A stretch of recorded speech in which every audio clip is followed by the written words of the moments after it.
What if you suddenly lost everything and had no one by your side? The hum of machines filled the air like a heartbeat, steady and alive, until it didn't. The moment the monitors blinked to black, silence dropped over the SpaceX control room like a shroud. No warning. No glitches. Just darkness. Elon Musk stood dead center, surrounded by his most trusted engineers, staring at a wall of dead screens, every heart in the room sinking to a single, silent question: what now? His hand twitched toward the console as if he could will the screens back to life, but there was nothing to grab onto. Around him, dozens of faces turned pale with shock, blinking at the sudden loss of control. And this wasn't just a bad day. This was the final systems check before a major satellite launch, one that could change the global communication game forever, or crash the company's credibility in a single heartbeat. He looked at the primary operator, who was already typing furiously, and then the backup. Nothing. Static. Frozen systems. Everything went dark. We lost telemetry. Command inputs aren't responding, the operator said, voice tight with disbelief. Another engineer shook his head. Even the backup power's not feeding through the command relay. Elon's stomach tightened. This wasn't supposed to be possible. They had redundancy upon redundancy, layers of failsafes. But everything had gone still. In the far corner of the control room, unnoticed by most, a janitor leaned on his mop and watched with narrowed eyes. Beside him, his daughter, Maya, sat cross-legged with a sketchbook in her lap, headphones dangling from her neck. She wasn't supposed to be here, technically no kids allowed, but today was different. Her dad didn't want to leave her home alone, and she was good at staying out of sight. But Maya wasn't watching the drama with fear. She was watching with fascination. Her pencil tapped against the page, eyes locked onto the frozen command boards, the cables, the blinking red lights that should have been green. Maya had always been strange like that. Ever since she was little, she'd seen the world in patterns and logic instead of emotions. While other kids built Lego castles, she was rebuilding broken radios from the junkyard with her dad. Now she was 14, quiet, brilliant, and obsessed with systems and circuits. She called it her language of wires. Her dad, Manny, worked nights cleaning floors and never let her dream too big. Smart don't pay the bills, he'd say, but still slipped her old hardware from the recycling bins when he could. Today, her sketchbook wasn't filled with doodles. It held pages of SpaceX console layouts she'd memorized from months of observation. She knew which cable fed into what, which boards managed which outputs. It was her private game, a way to kill the hours while her dad worked. But now, watching Elon Musk pace in silence, her eyes flared with something more. She stood. "Dad," she whispered, tugging his sleeve. "Something's wrong with the auxiliary path. The cross-link to the diagnostic bus, it might be locked in a feedback loop." Manny blinked at her, confused. "Mija, what are you talking about?" But she was already walking, slowly, sketchbook clutched tight, heart pounding as she neared the line between janitorial shadow and control room firelight. One step past it, and security would likely haul her out. But her gut wouldn't let her stay quiet. She stood at the edge of the console bank, just close enough to be heard. "Mr. Musk?" Her voice was quiet but cut through the stunned murmur like a whistle. Heads turned. Elon froze. "Who are you?" he asked, his tone clipped but not cruel. Maya lifted her chin. "I think I know what's wrong. The cross-link. It's feeding into itself. It's not the hardware. It's the system routing." Someone scoffed. "Who let the kid in?" Elon held up a hand, eyes narrowing as he studied her. She wasn't scared. Not like the others. "Go on." The auxiliary console sends a relay signal through the secondary path, but if that fails, the main system tries to override it, and if they both fail at once, it loops back through the baseline without clearing the cache. You have to kill the baseline manually. Right now. One of the engineers stepped forward. That's not in the manual. Maya flipped her sketchbook open to a hand-drawn map of the board. It's here, she said, pointing. Elon stared for 2 seconds too long, then turned. Pull the relay. Now. Sir, do it. The operator hesitated, then flipped the switch. For 2 agonizing seconds, nothing happened. Then the screens blinked. Green. Blue. White. Alive. Systems rebooted in sequence, one by one. A cheer went up, but Elon didn't join it. He stared at Maya like she'd just torn a hole in gravity. What's your name? Maya. How did you know that? I've been watching. And reading. And thinking. Manny rushed up, breathless, eyes wide. I'm sorry, sir, she didn't mean. Elon held up a hand. No, it's okay. His voice was quiet now, awed. Maya, do you want to show me the rest of those drawings? She nodded, cheeks pink, and handed the sketchbook over. The room quieted again as the engineers crowded close, flipping through page after page of precise, annotated diagrams. Elon let out a low whistle. You mapped our entire control system. Mostly. I couldn't see some of the feeds. Elon looked at his lead systems architect. Get me an explanation for why this feedback loop exists. And get her a desk.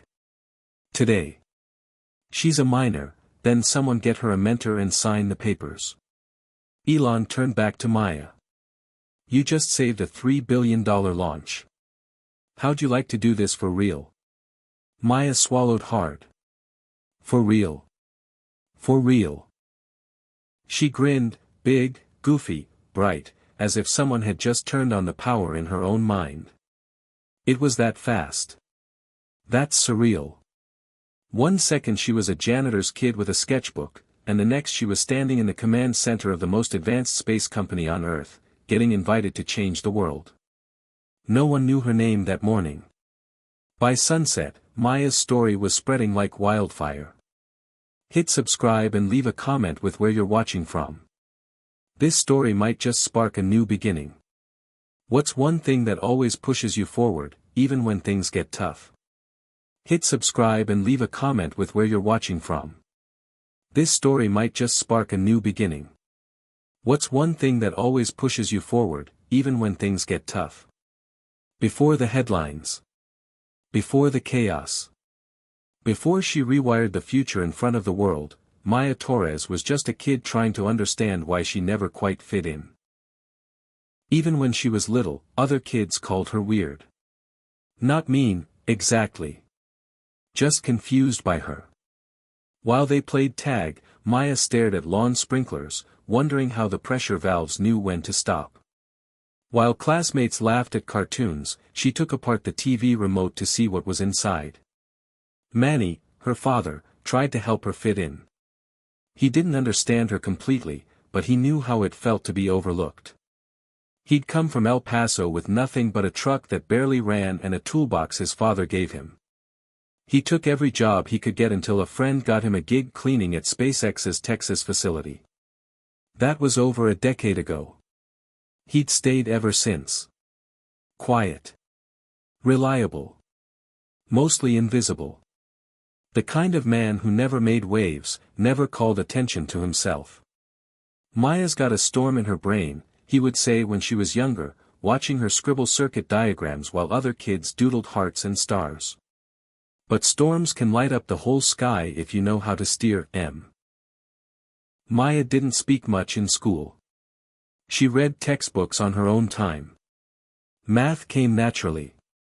She didn't memorize formulas, she saw them. Her notebooks weren't full of equations but drawings. Spirals of logic, maps of data flow, notes in her own shorthand. Teachers praised her quietly but marked her as isolated or disconnected. Some called her gifted. Others called her difficult. She just needs to get her head out of the clouds, one guidance counselor said. But Maya's clouds were different. They hummed with potential energy, circuits of ideas spinning faster than anyone could keep up with. The only person who ever really saw her was her dad. He worked long hours, but every night before bed, he'd check in. "What did you learn today? How magnetic flux can collapse in transformers. Also, I think our Wi-Fi router is overheating. You scare me sometimes, Mija." In a good way. In the best way. When she was 9, her father brought home a broken leaf blower from the maintenance closet. She disassembled it, replaced a worn capacitor with one salvaged from an old toy, and made it run better than new. By 10, she'd rerouted the fuse box in their apartment to stop short-circuiting the bathroom light. By 12, she was reading white papers on propulsion systems. She didn't always understand everything, but she got enough to know she wanted more. Her dad tried to nurture it in his quiet way. They didn't have money for fancy camps or private tutors. But he gave her what he could: old tools, scraps of copper wire, a busted tablet she turned into a working touchscreen interface. One night, when Maya was 13, he snuck her into the SpaceX viewing platform just after hours. The wind whipped her ponytail as she pressed her face to the glass and stared out over the test pad where one of the Falcon prototypes stood silhouetted against the stars. "It's like it's alive," she whispered. "Someday, you're gonna build one of those," her dad said. "You're gonna do things they don't even see coming." "But I'm just a janitor's kid," she murmured. "A janitor's kid with a storm in her brain," he replied, tapping her temple with a smile. "Never forget that." The next day, she started sketching. Not just rockets, systems. Power layouts. Fuel controls. Emergency redundancies. It became her secret life. Every afternoon, while her dad worked, she'd sit in the back hallway of the facility and draw. She watched. She listened. And she learned. She memorized conversations she overheard. Not gossip, design talk. Problems they didn't know how to solve. Bits and pieces that didn't make sense until she pieced them together. In her mind, it all fit like gears in a giant invisible engine. Then came the crash. The one that changed everything. And for the first time, someone saw what she could do. Now, 2 days after the system reboot, Maya sat in a temporary workspace in the corner of the R&D wing, her sketchbook replaced by a company-issued tablet. She'd been given a provisional clearance badge and a mentor, Dr. Elena Rose, one of the company's top systems engineers. Elena was tall, sharp, and all business, at least on the outside. She had jet black hair streaked with silver and a voice that sounded like it had heard every dumb excuse in the world and didn't buy any of them. But when she saw Maya's work, something softened behind her eyes. "You sketched this from memory?" she asked, flipping through Maya's old pages. "Every port, every feed line, this is practically a blueprint. I wasn't trying to copy it. I just wanted to understand it," Maya said. "Understanding's the rare part," Elena replied. "Most engineers don't get this much detail after 2 years." At first, Maya wasn't sure if she was supposed to speak during meetings. Everyone around her was older, dressed sharp, moving fast. But when the team hit a snag with the routing software, she raised her hand. "What if you bypassed the delay loop and added a soft reset to the queue buffer?" The room fell silent. Someone laughed, soft, dismissive. But Elena didn't. She pointed to the whiteboard. "Show us." Maya did. 10 minutes later, the room was staring at a model that worked better than their existing fix. "Well," one senior engineer muttered. "Guess we're all training our replacements early." That night, Maya sat on the roof of their apartment building, hugging her knees and staring at the stars. Her dad climbed up with 2 sandwiches and handed her one without a word. They ate in silence. "It doesn't feel real," Maya said. "It is," he replied. "You made it real. Do you think people will think I'm just a fluke? Like, it was luck?" People who don't understand genius always call it luck. She didn't answer right away. Her fingers ran along the edge of her tablet, where she'd taped a photo of the first circuit she ever built. "I just want to keep earning it," she said. "You will. You've been earning it since the day you took apart my broken drill and made it into a fan." She laughed quietly. "That fan caught on fire." "Yeah, but it worked. For like 2 whole minutes." The launch that had been delayed by the system crash was now rescheduled. In 6 days, they would attempt it again, this time with a newly upgraded logic core Maya had helped design. Elon stopped by her workstation twice that week. He didn't hover. Just walked by, checked her notes, asked 1 or 2 technical questions. "What's your favorite failure so far?" he asked once. "That time I tried to build a working keyboard out of potatoes," Maya replied. "Did it work?" "Well, the spacebar was a yam." "So, kinda." Elon grinned. "That's the right kind of weird." The press didn't know what to make of her yet. Word had leaked, a teenage girl discovered a catastrophic flaw in the system, prevented a billion-dollar disaster. Some blogs ran with it. Some were skeptical. Others claimed it was PR spin. Maya didn't care. She didn't want to be famous. She just wanted to build. One night, near the end of the week, Elena pulled her aside. "We've been monitoring the backup systems. Your diagnostic routines caught 2 more minor faults." "I thought they would," Maya said quietly. "You didn't say anything." "I wanted to be sure before I sounded alarmist." "Smart." Elena nodded slowly.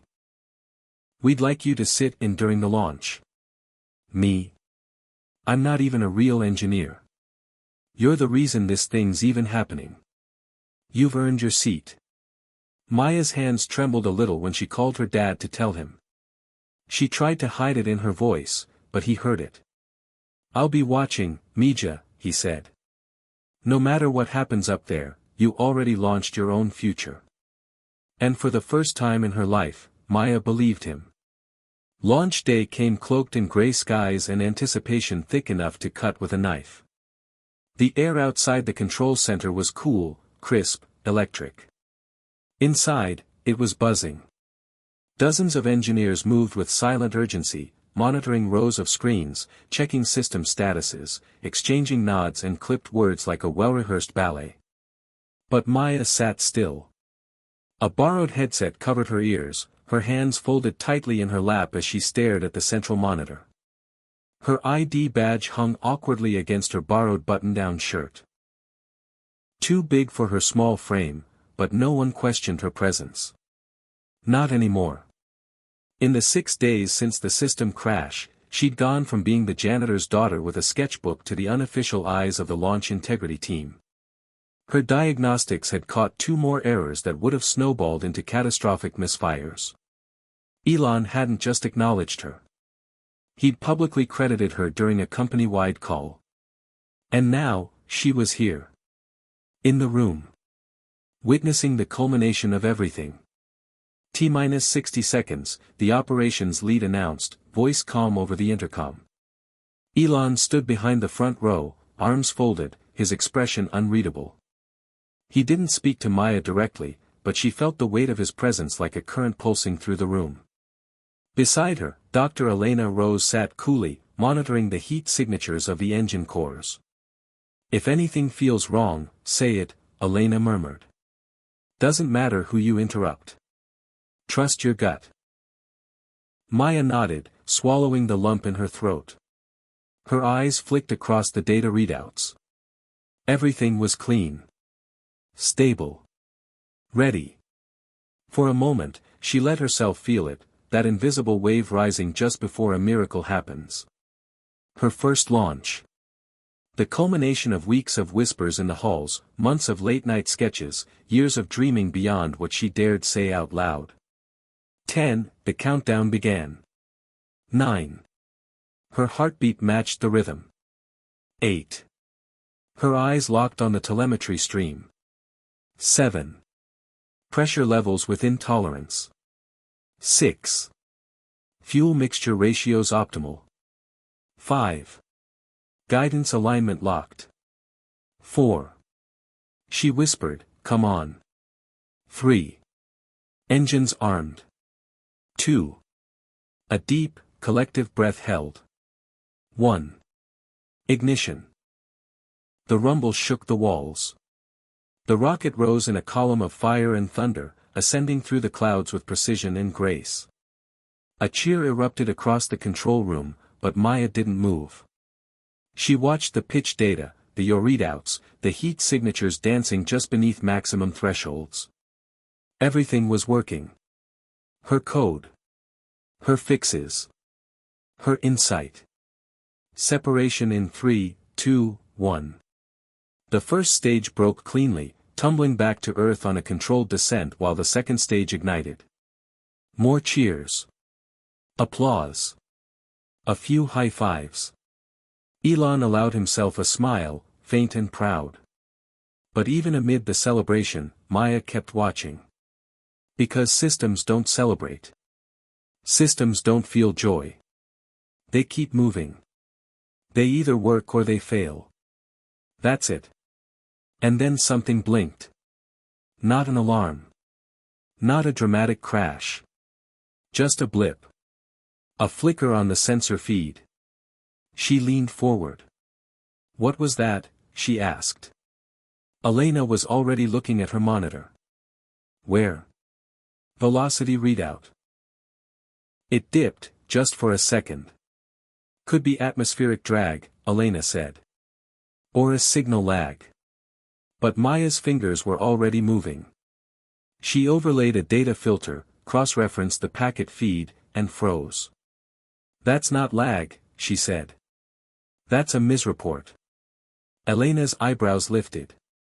"How sure?" 80%. "That's not enough to flag a fault.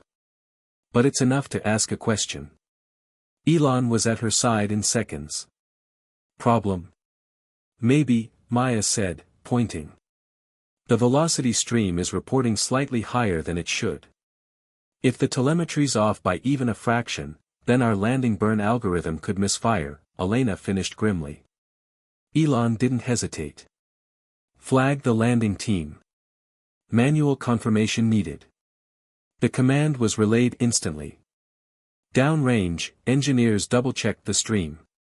A beat passed. Then another. "You were right," a voice crackled over comms. Landing burn prediction was off by 0.7%. "That's enough to cause a hard impact." "Correcting now," another voice said. Maya exhaled. Elon gave her a sharp nod. "Good eye." It didn't sound like a compliment. It sounded like a fact. Like he was noting the weather or the fuel rate. She preferred that. Maya didn't need praise. She needed truth. The rest of the mission proceeded flawlessly.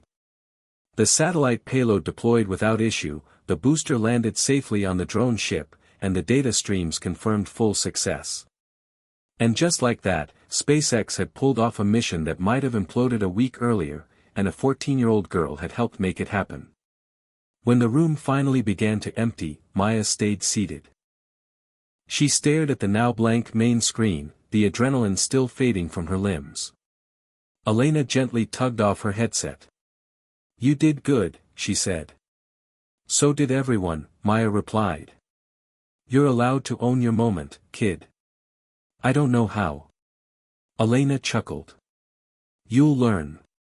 Outside, reporters waited. Elon did the press briefing himself, flanked by senior engineers and comms leads. Maya watched from inside, not wanting the spotlight. She wasn't ready for the questions. But she heard his voice clearly when one reporter asked about the recent system improvements. "We had some unexpected help from someone very smart," Elon said. "She's young, but she sees things most of us miss. And she helped us avoid a serious mistake today." "Can we meet her?" a reporter shouted. Elon smiled faintly. "She's working. Maybe next time." Maya didn't smile, but something warmed in her chest. Not pride. Not yet. But maybe belief. That night, back home, the door to their apartment had a sticky note taped to it. "You are the storm. I'm proud of you." It was her dad's handwriting. Inside, he'd made tacos. Not the frozen kind, the good kind. The kind he only made on birthdays or holidays. "You saved a rocket today," he said, setting the plate in front of her. "I saved some math," she corrected. "Everyone else saved the rocket." "You always do that," he said, sitting down. "What? Shrink what you did. Like it wasn't a big deal." "It's not about me. But maybe it should be a little bit. Just a little." She didn't know how to answer. Compliments always felt like puzzles. She'd rather fix a power loop than talk about her feelings. "What happens now?" she asked instead. "What do you want to happen?" "I want to keep building. Learning. Solving things that matter. Then that's what happens." The next morning, Maya returned to SpaceX with a new badge. Temporary intern status, full clearance to the diagnostics team, and a private workstation with her name on it. She walked past engineers who nodded to her like she belonged. Like she was one of them. But it wasn't all easy. Some whispered. Some scoffed. Some still saw her as a lucky fluke. Others were quietly resentful. "Kid got a rocket named after her now," one muttered. She ignored them. Because what she saw on the screen, what she understood in the circuits, that was real. That was the language she spoke. And it was louder than doubt. Elon stopped by her desk once that week. Just once. No cameras. No announcements. He looked over her new design for a system-wide diagnostic loop, a real-time self-correcting algorithm she'd coded from scratch. "This could scale," he said. "If it works." "It will," she said. "Then let's test it." And they did. Across 3 dummy systems, it ran perfectly. That was when he said it. Offhand. Almost like a joke. "We should get you a team." She blinked. "A team? Interns. Young minds. Like you. You lead them." "But I'm not, you will be." He walked away before she could argue. That night, she stayed late at her desk, coding, refining, checking power limits. She didn't know what the future held. She didn't know how far this strange, accidental path would take her. But she knew this much: she was never going back to the shadows. Not again. She wasn't just the janitor's kid anymore. She was Maya. And she had work to do. The new lab wasn't much to look at, just an unused corner of the SpaceX facility with folding tables, mismatched chairs, and a few scattered monitors, but it was Maya's. Her name wasn't on the door. There wasn't even a door. But everyone knew. This was her space now. And people came. Not many at first, just 2 curious interns and 1 young engineer who'd seen what she did during the launch. They came without fanfare, without orders, drawn not by hierarchy or paycheck but by something harder to quantify: belief. "Is this, like, a real team?" one intern asked on the first day, eyeing the improvised setup. "It will be," Maya said. "If you want it to be." She didn't wear a lab coat. She didn't pretend to be anyone she wasn't. Her badge still said, intern. Her shoes were still scuffed. She still ate lunch with her dad when she could, out back near the parking lot, sitting on overturned buckets and splitting sandwiches like they always had. But inside the walls of SpaceX, something was shifting. She could feel it. Elon had given her the space. Elena had given her the vote of confidence. Now it was up to Maya to make something out of it. The team's first project was simple, on paper. Build a modular error detection program that could be deployed across multiple platforms in real time. In practice, it was like trying to write code on quicksand. Every line introduced new complexity. Every assumption unraveled into 3 more questions. The interns, Liam and Zoe, were smart, eager, and overwhelmed. The young engineer, Andre, had a solid grasp of systems logic but struggled with Maya's speed. "How do you process this stuff so fast?" he asked one night, rubbing his temples as Maya sketched a 3-tier diagnostic flow on a whiteboard. "I don't know," she said honestly. "I just see where it breaks before it breaks. That's not normal. Neither is a rocket landing itself on a drone ship." He laughed, and from that moment, the tension between them eased. They started working better, more fluidly. Maya learned to slow down, to explain, to delegate, not just do everything herself. That was the hard part. Not the code. The people. Maya wasn't used to leading. She was used to solving. But leadership meant stepping back sometimes, letting others try even if it meant watching them fail. It meant asking questions instead of answering them. She started reading books on management. Listening to podcasts on team dynamics. Not because someone told her to, but because if this was going to be her thing, she wanted to do it right. Meanwhile, outside the team, SpaceX buzzed with its usual blend of brilliance and burnout. Deadlines loomed. Test launches prepped. Public interest spiked after Elon's offhand comment about a teenage engineer who saved our mission. Maya's name was circulating in more circles than she realized. Some of it was admiration. Some of it wasn't. She overheard things in hallways. "She's just a novelty. They're using her for PR. I give it a month." At first, it stung. Then she stopped caring. Because every day, the system she and her team were building got better. Faster. Smarter. They ran it through a flight simulator and caught 6 minor input lags no one else had noticed. They adjusted buffer thresholds, rewrote voltage tolerances, refined the decision tree. Maya barely slept. She started bringing a sleeping bag to the office. Her dad worried, but he saw the fire in her eyes and let her run. "Just don't forget to eat," he said, pressing a Tupperware container into her hands. "And drink water. Smart people forget water." "Thanks, Dad." He didn't say much more. He didn't need to. One night, as the team debated how to solve a synchronization lag in the real-time processor, Maya felt something shift. Not in the system, in the room. The others were debating without her. Testing theories. Arguing respectfully. And they were getting close. She stepped back, just for a moment, and watched. And that was the moment she knew. This wasn't just her team anymore. It was theirs. A real thing. Alive. That same week, Elon called her into his office. It wasn't the first time, but she still felt her stomach clench as she walked in. He was sitting at a cluttered desk, typing rapidly on a laptop, a half-drunk bottle of sparkling water beside him. "Have a seat," he said, without looking up. Maya sat. Waited. He finished his thought, closed the screen, and looked at her. "So. How's your team?" "Learning fast," she said. "You like leading?" "It's hard." "Good. If it were easy, you'd be doing it wrong."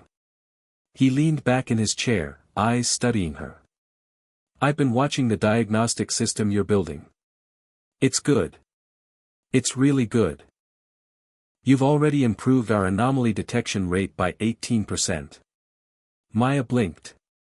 "Really?" "Yeah. And the rate's climbing. If this keeps up, we'll integrate your system into our next-gen flight software." She tried to keep her face calm. "We're still testing. Keep testing. But prepare for implementation." He stood, walked over to the whiteboard, and drew a quick schematic. "I want you to start thinking about how your work could apply to Mars comm relays. That's a whole different data environment. Exactly. You up for it? Yes, she said without hesitation. Good. You'll need to expand your team. I'll give you access to the intern pool. Pick 3 more. And what about, like, official roles? Titles? Elon raised an eyebrow. You want a title? No, Maya said quickly. I mean, I don't care about the title. I just want to make sure I can protect my team. That they're taken seriously. He nodded slowly. You'll have what you need. That was it. No big speech. No handshake. Just a decision made, a door opened.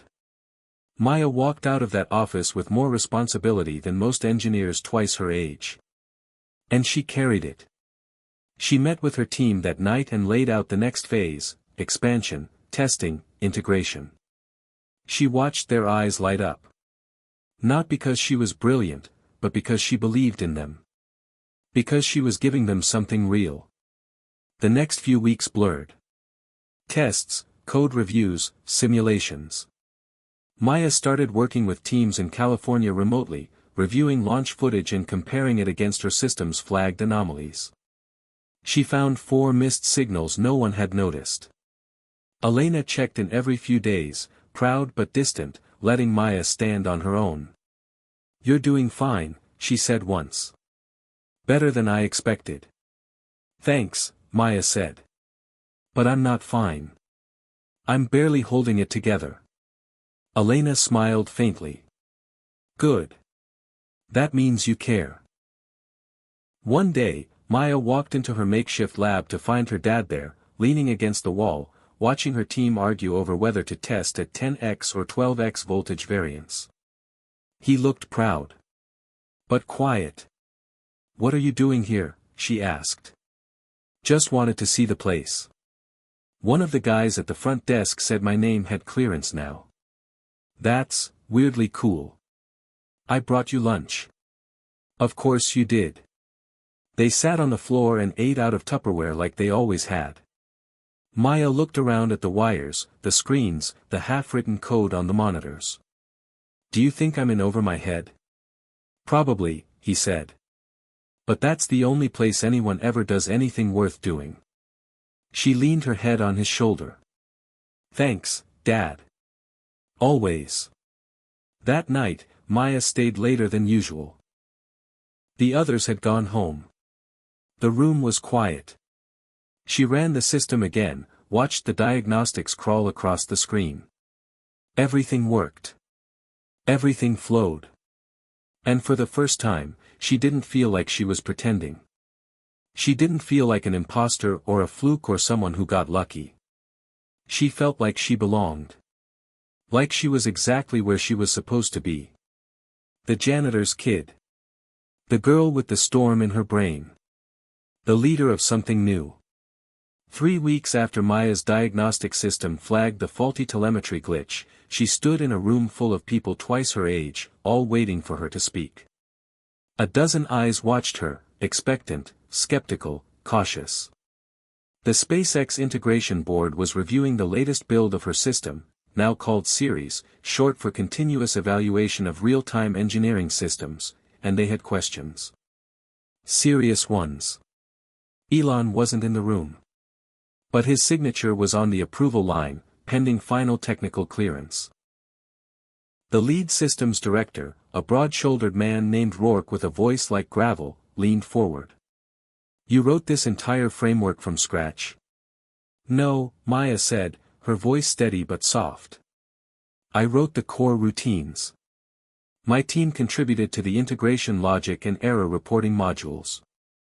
Your team being other interns? Yes. And 1 junior engineer. All supervised. But you approved the final model? I built the final model. I'm just trying not to take credit for what was collaborative work. A few of the engineers exchanged glances. Maya wasn't sure if that helped or hurt. Rourke tapped a pencil against the desk. Your adaptive thresholding algorithm, what happens if it misfires? It reverts to baseline tolerances and flags the input as unstable. It won't push bad data forward. And if it hits an unknown data shape, it isolates the input stream, runs predictive models using historical telemetry, and tags it for manual review. Rourke nodded slowly. You know your stuff. I should, Maya replied. I've run this system against 38 launch simulations, 7 test flights, and 2 partial failure scenarios. It's caught anomalies every time. Silence followed. Then, finally, Rourke gave a grunt of acknowledgement. We'll vote this afternoon. That was it. Maya exited the room with her badge in her hand and her pulse hammering in her throat. She walked straight to the rooftop terrace, her favorite quiet place, and stared out at the haze of the late morning sky. A part of her wanted to scream. Another part just wanted tacos. She texted her dad, board review done. Waiting. I think it went okay. A minute later, he replied, so proud. Remember, even if they don't say yes, this storm already moved mountains. She smiled, pocketed her phone, and went back to the lab. That afternoon, at 3:17 p.m., Maya got the message. Approved. Series system to be installed on Falcon X test mission 7B. She stared at the email. Then she showed her team. Zoe squealed. Liam spun in his chair. Andre fist bumped her. Maya just sat there, stunned. We did it, Andre said. You did it, Zoe added. Maya shook her head. We did it. All of us. Together. She stood, finally, and the grin broke across her face. For once, she let herself celebrate. The next few days were a whirlwind. They moved the series package into the full integration pipeline.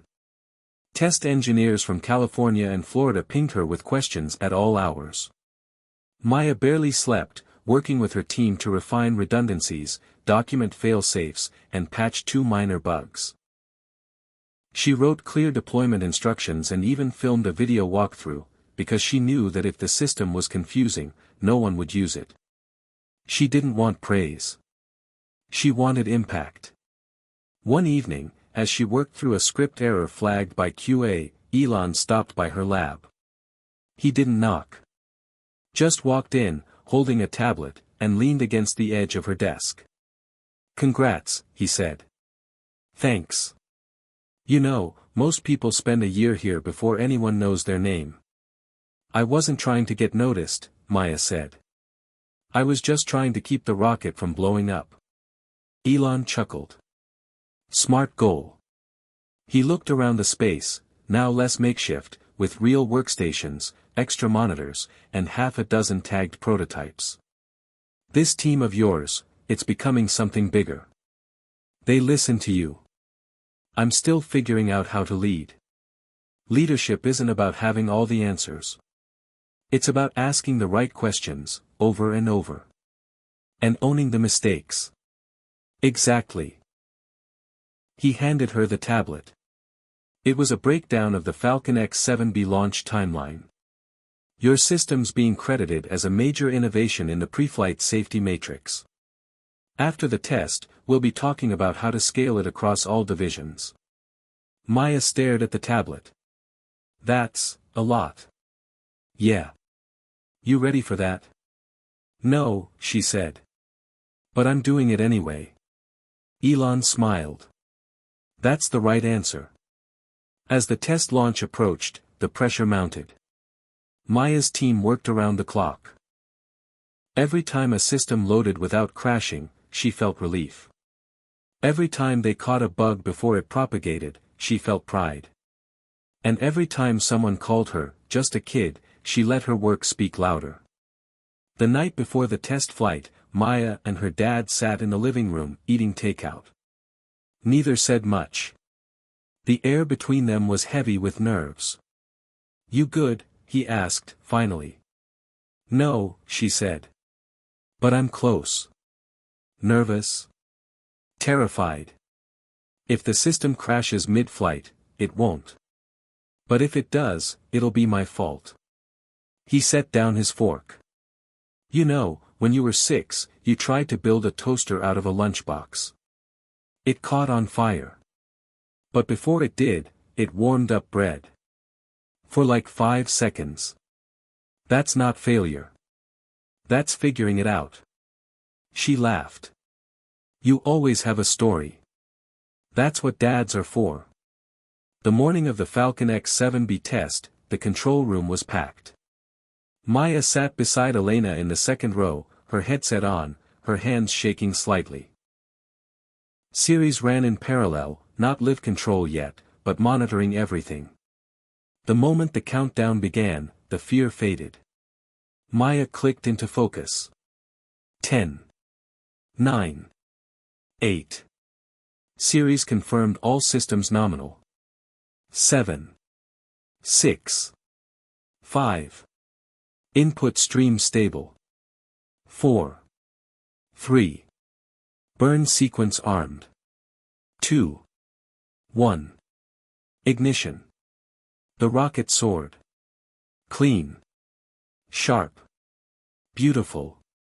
Maya watched the screen, her eyes scanning the series overlay. And then, blip. Small. Barely perceptible. Series caught it. A minuscule sensor delay on the O2 line. Within milliseconds, the system flagged it, diagnosed it, calculated a non-critical status, and filed the report. Engineers saw it. Investigated. It didn't change the flight. But it mattered. Afterward, one of the lead mission specialists approached Maya, looking impressed. Your system's a watchdog. Never seen anything like it. It's not perfect, she said. But it's getting smarter. Well, today it just earned its place. The test was a success. The data was gold. And Series was now part of SpaceX protocol. That night, a message arrived in Maya's inbox. From Elon. Let's talk next steps. You're changing the game. She sat in her room, alone, staring at those words. Her phone buzzed. A text from Zoe. We just made history, didn't we? Maya replied, yeah. And it's only the beginning. The morning after the Falcon X-7B test flight, Maya walked into the lab expecting quiet. Instead, the room buzzed with energy. Screens blinked with new messages, test simulations were already spinning, and her team, now 8 people strong, were deep into their next challenge before she could even put her backpack down. Andre greeted her with a grin and a cup of coffee. Series got flagged for review by NASA, he said, handing her the mug. They want to evaluate it for Artemis suborbital protocol. Maya blinked. Wait, NASA. Yup. Someone sent the report up the chain. Now they want to talk to you. She held the mug but didn't drink. Why me? Because your name's on the framework. But it's not just me. This was a team thing. Sure, he said. But teams need faces. You're it. That thought hung over her for the rest of the day. Maya had never considered herself a spokesperson or a symbol. She was a builder, a fixer. But now she was also a leader, and leaders didn't hide. That afternoon, she joined a video call with 3 NASA engineers and a representative from the Artemis project. They asked sharp questions. About the adaptive fault logic, about data compression under Martian conditions, about how Ceres would handle lunar relays with signal latency. She answered all of them. Calm.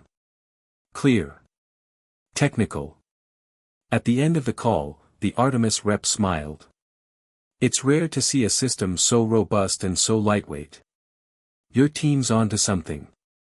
We think so too, Maya said. If we deploy it with Artemis, you'll need to oversee the integration process, the rep added. That means traveling. Working directly with flight ops. I'm still in school, she said automatically. You're already doing graduate level work, one of the engineers replied. We can figure out the logistics. She ended the call, closed her laptop, and just sat there, stunned. Across the room, Zoe looked up. You okay? NASA wants me to go to Florida. That's amazing. It's terrifying. Well, yeah. All the good things are. Later that evening, Maya walked the quiet back hallway to the maintenance office. Her dad was finishing up inventory, still in his blue coveralls, wiping his hands on a towel. Hey, he said. Did you get my sandwich text? Yeah. I didn't eat it. Got busy. I figured. So. NASA wants me to work with Artemis integration. He didn't respond right away. He just set the towel down and leaned against the desk. Do you want to? I think so. Then you should. It's complicated. School. Travel. Everything changes. You've already changed everything. You're just catching up to it. She didn't speak. He crossed the room and pulled something from the shelf, a tiny piece of scrap metal she'd welded when she was 10, bent and clunky, her initials scratched into the side. Remember this? Barely. You told me it was a prototype for a robot arm.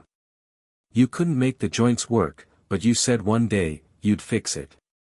It was junk. It was the beginning. He set it in her hand. So's this. The next day, Maya spoke with her school principal. Then her district administrator. Then a Stanford professor who agreed to sponsor her for dual credit work. The education part could be handled. The rest, well, she'd figure it out. SpaceX arranged housing near Cape Canaveral. Zoe cried when she found out Maya was leaving for 6 months.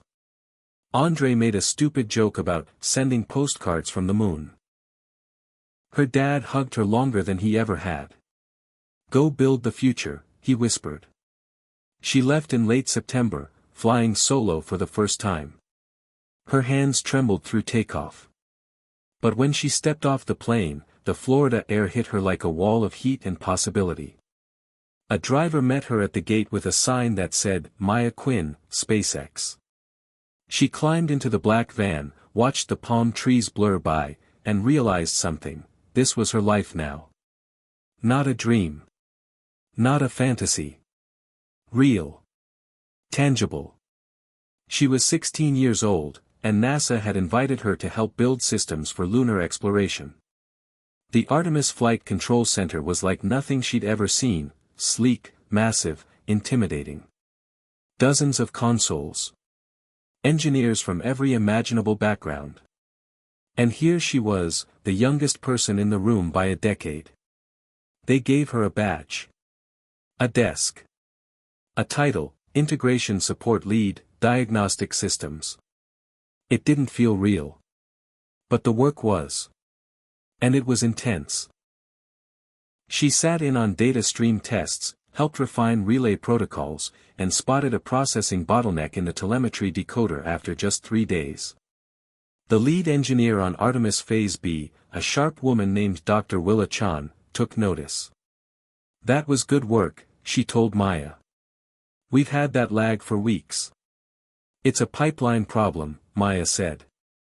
I rewrote the buffer allocation to handle concurrent inputs. You want to run the next test cycle? Seriously? You earned it. Word spread. Maya was now the girl from SpaceX with the eagle eyes and the storm brain. She had a cot in the operations dorm, a laptop filled with code snippets, and a calendar booked with review sessions. Still, she kept her team back in California looped in, daily calls with Zoe and Andre, remote check-ins, new builds sent back and forth. The version of Ceres running on Artemis evolved quickly. Faster logic, more robust recovery systems, even predictive fault anticipation. It was becoming something more than a tool. It was becoming an extension of Maya's mind. One night, she walked out onto the observation deck alone. The moon hung above the Atlantic, enormous and clear. In a few months, Artemis would send humans back there. And her system would help them get there safely. She thought of the kid who used to sketch in the corner of the janitor's closet, hiding her ideas in spiral notebooks. And she whispered, "We made it." On the 45th day of her residency, Dr. Chan pulled her aside after a systems test. "There's a closed-door review next week," she said. "NASA, ESA, JXA. We're evaluating integrated diagnostics for long-term lunar base support. I want you on the panel." Maya stared at her. "I'm just an intern. You're the only person who's written a system we're all using. That makes you more than an intern." "Okay," she said. "Yes." The night before the panel, Maya lay awake in her bunk, staring at the ceiling. Everything was moving faster than she could process. She wasn't just helping with Artemis. She was shaping its foundation. The next morning, she sat in a sleek glass room surrounded by the most brilliant engineers in the world. A screen showed Ceres performance data across 6 simulations. Maya stood when introduced. "My name is Maya Quinn," she said. "I'm 16. I'm from East Hawthorne. And I built the Ceres system to keep rockets from dying quietly." A few chuckles. But more nods. She clicked through the slides. She explained everything: adaptive feedback logic, signal echo smoothing, data shape prediction. Her voice didn't shake. She was clear. Confident. By the time she sat down, no one questioned her credentials. Afterward, Dr. Chan squeezed her shoulder. "That," she said, "was how legends begin." That evening, Maya FaceTimed her dad from the launch tower as the Florida sky turned gold behind her. "I stood in a room with NASA and didn't pass out," she told him. "I'd call that a win," he said. "I didn't even use notes." "Of course not. You built it. You just had to show them." "I think I want to stay longer," she said quietly. "Past the 6 months. There's more coming. A lot more." "Then stay," he said. "The world needs you right now." She paused. "You sure you're okay back home?" "I'm fine," he said. "I'm just the janitor who raised the future." Maya laughed through tears. She looked out at the pads where rockets slept under scaffolding in stars. "I think we're just getting started." The pressure was mounting as the Artemis Lunar Base Diagnostics Review approached. Maya had barely settled into her new role when the expectations exploded. Her mornings were consumed by simulation runs, her evenings, by revisions and meetings that stretched into the night. She could feel the weight of every miscalculation, every tiny missed error that might risk astronauts' lives. The control room was a jungle of blinking lights and nervous chatter. Engineers and scientists from around the globe debated the merits and pitfalls of various systems, but all eyes returned to Maya and her creation, Ceres. It was strange to be the youngest person in the room, the only one with no PhD, the only one who once hid behind janitorial closets to scribble algorithms. Yet here she was, a voice cutting through the cacophony, defending her system against rigorous scrutiny. The first day of the panel was grueling. Questions came fast and fierce. How does Ceres adapt to unexpected signal interference from solar storms? Explain your anomaly threshold metrics in varying gravity conditions. Can your system predict failures based on suborbital data patterns? Maya answered without hesitation, her mind firing on all cylinders. When someone challenged her on data integrity, she calmly pulled up a real-time visualization of Ceres' filtering process, demonstrating how every anomaly was isolated and logged before affecting the main pipeline. By midday, skeptics softened, nodding appreciatively at her thoroughness and poise. In breaks between sessions, delegates whispered about the teenage prodigy who knew her stuff and held her own against the best. Elon's earlier words echoed in her mind: leadership isn't about having all the answers. It's about asking the right questions. The questions she faced now were no longer about code or signals, but about vision. How would this system grow with human exploration? What safeguards would she build against the unknown? She found herself imagining not just lunar bases but Mars colonies, orbital stations, deep space probes. At one point, Dr. Willa Chan pulled Maya aside. This panel isn't just about today. It's about the future. The decisions you help shape will ripple for decades. It's terrifying, Maya admitted. It's why we do it, Willa replied. The world needs people who can carry that weight. After 4 days of reviews, presentations, and late-night debriefs, the panel reached consensus. Ceres would become the diagnostic backbone for Artemis Phase C, slated for the first permanent lunar habitat. The announcement sent waves through the industry. SpaceX officially integrated Maya's system into their next launch architecture, NASA planned further collaborations, and international partners sought her input on adapting Ceres for their own missions. Maya was exhausted but exhilarated. She had crossed a threshold.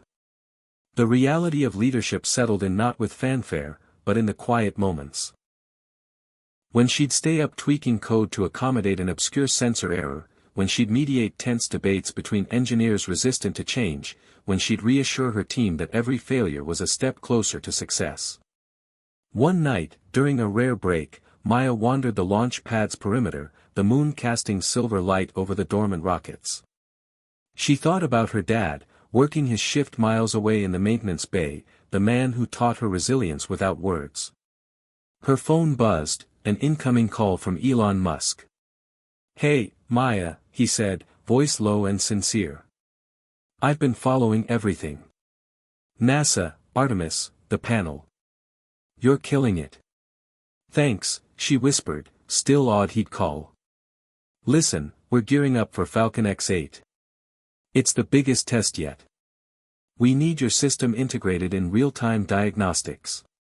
No simulation buffer. You in?" Her heart pounded.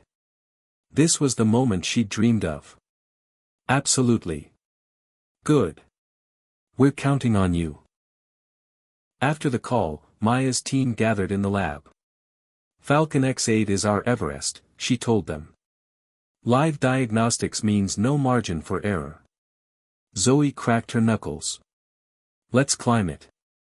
Andre nodded. "We've come too far to turn back now." Weeks blurred together as Maya's team overhauled Ceres for live deployment. They developed fail-safe protocols, emergency rollback options, and synchronized data streams with rocket control software. Every day was a sprint against time and complexity.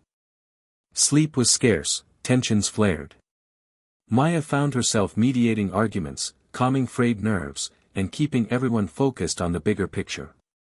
One evening, a critical system update triggered an unexpected crash. Maya stayed at her desk until 3 a.m., poring over logs, tracing errors line by line. She realized the problem was a rare concurrency conflict triggered by a sequence of sensor updates under live load. Fixing it meant rewriting a core scheduling algorithm. The next morning, she called an emergency team meeting. "This patch has to be flawless," she said. One glitch during launch could cascade into catastrophe. They worked in shifts, testing every scenario. When the patch finally passed, relief was palpable. The day before launch, Maya stood with Elon and the senior engineering team in the control room. The Falcon X8 rocket stood poised on the pad, gleaming under floodlights. Elon looked at Maya, a rare smile breaking through his usual intensity. "You ready to watch history?" "I'm ready to make history," she replied. The countdown began. The room held its breath. Every screen, every sensor, every system fed data to Ceres in real time.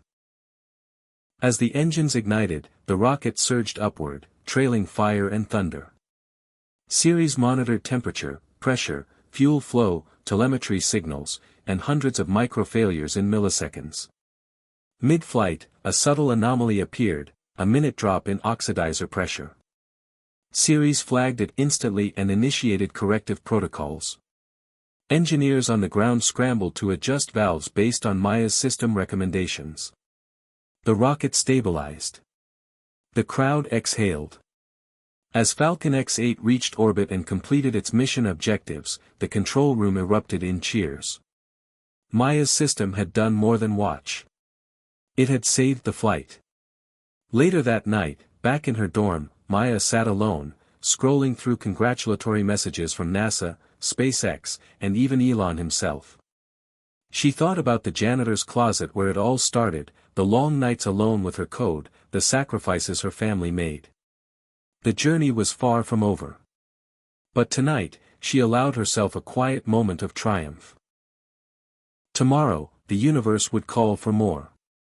And Maya Quinn would be ready. The success of Falcon X-8's flight rippled across the aerospace world, but for Maya, it marked the beginning of a new kind of pressure. With her system now validated in orbit, the expectations shifted from theory and testing to constant, high-stakes operation. Every time a rocket lifted off, every time a command was sent to a probe or habitat, people counted on Ceres to catch what others might miss. The Artemis Lunar Habitat project accelerated, and Maya found herself embedded deeper in the collaborative network: NASA engineers, international teams, SpaceX flight controllers, all relying on her system's insights. Her days blurred together, starting before dawn and stretching into long nights filled with data streams and urgent messages. She rarely left the launch complex except for brief moments to clear her head. The weight of responsibility was immense, but she was driven by the knowledge that lives could depend on her work.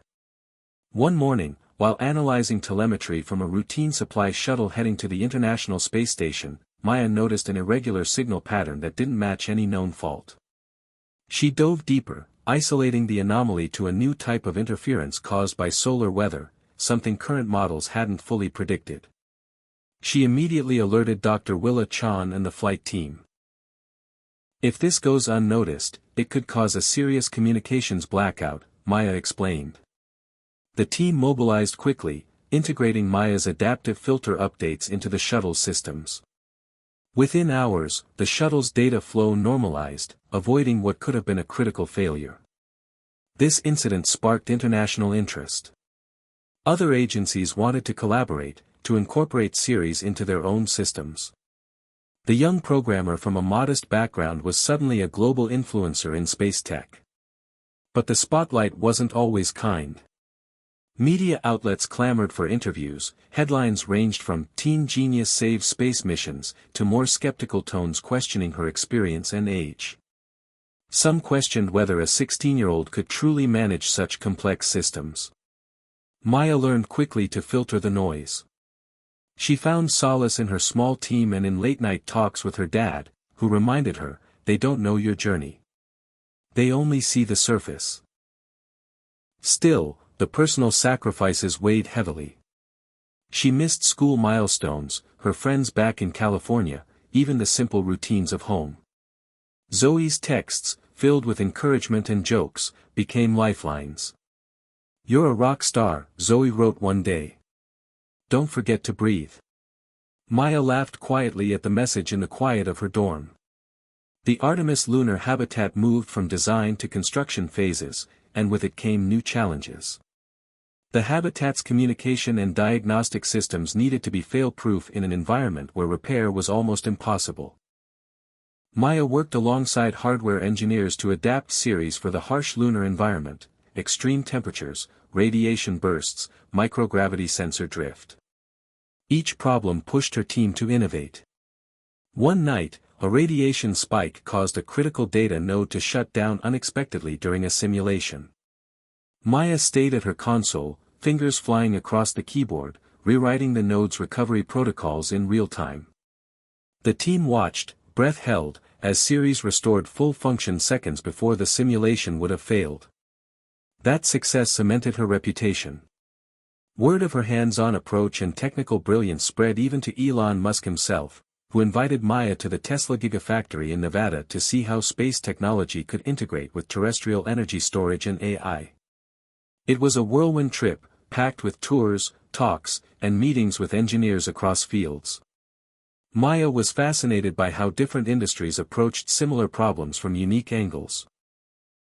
During a casual dinner with Elon and several senior engineers, the conversation shifted to the future of AI and human-machine collaboration. Elon leaned forward. "Maya, you're proving something important. Systems don't fail because of machines alone, they fail because humans aren't equipped to catch the subtle signals. You're building a bridge." Maya nodded thoughtfully. "I want to make diagnostics intuitive. Not just data, but insight. Help humans make decisions faster." "Exactly." Elon smiled. "That's the future."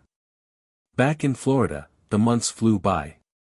Maya's work on Artemis continued to evolve, now focusing on preparing Ceres for deep space missions. The challenges multiplied: longer delays, higher radiation, untested environments. Her code became more than reactive, it had to be predictive, almost intuitive. One afternoon, while running simulations on Mars transit communications, Maya's system detected a subtle but growing data corruption that could compromise navigation.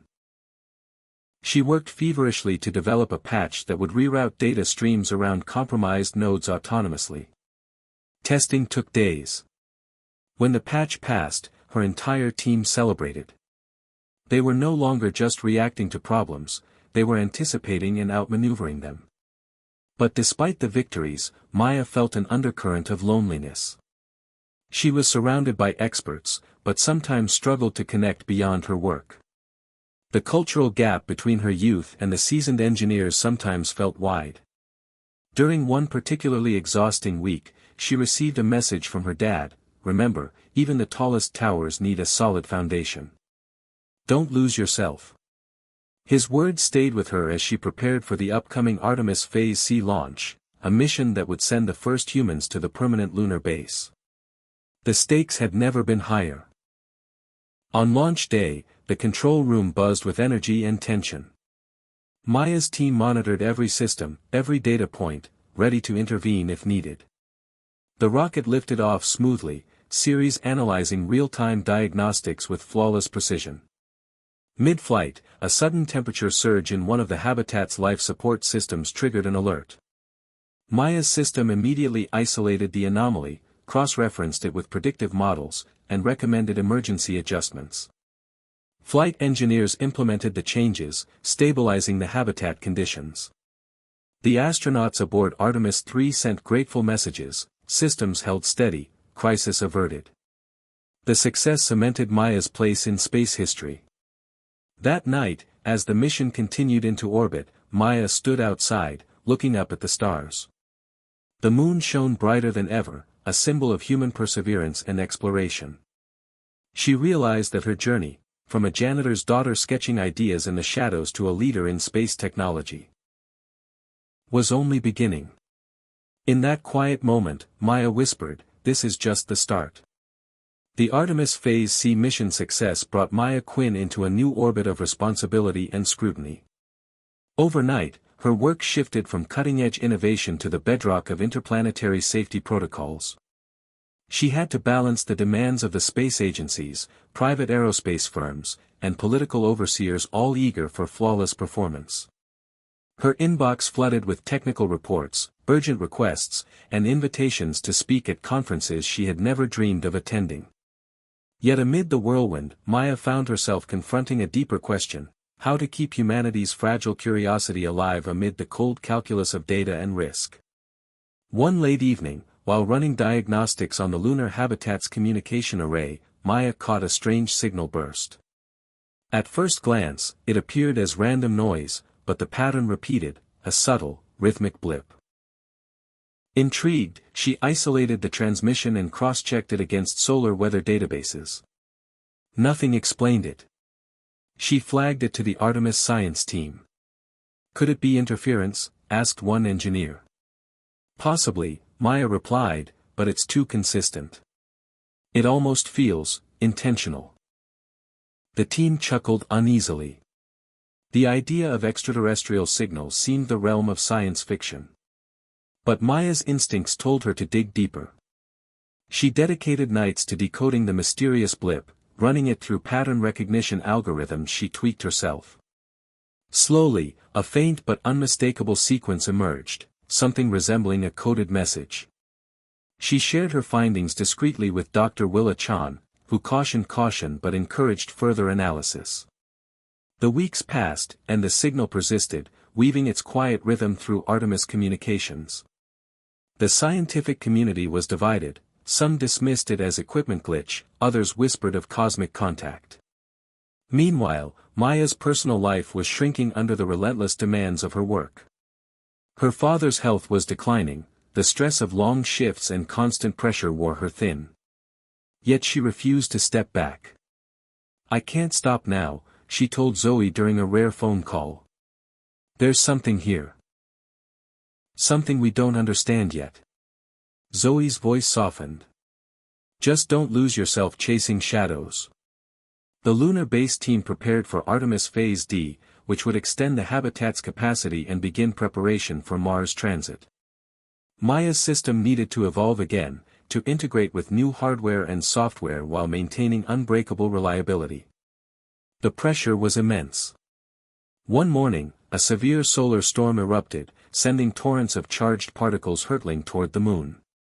Radiation levels soared, threatening the habitat's life support and communication arrays. Maya and her team scrambled to adapt Ceres in real time, shielding data streams and rerouting critical signals.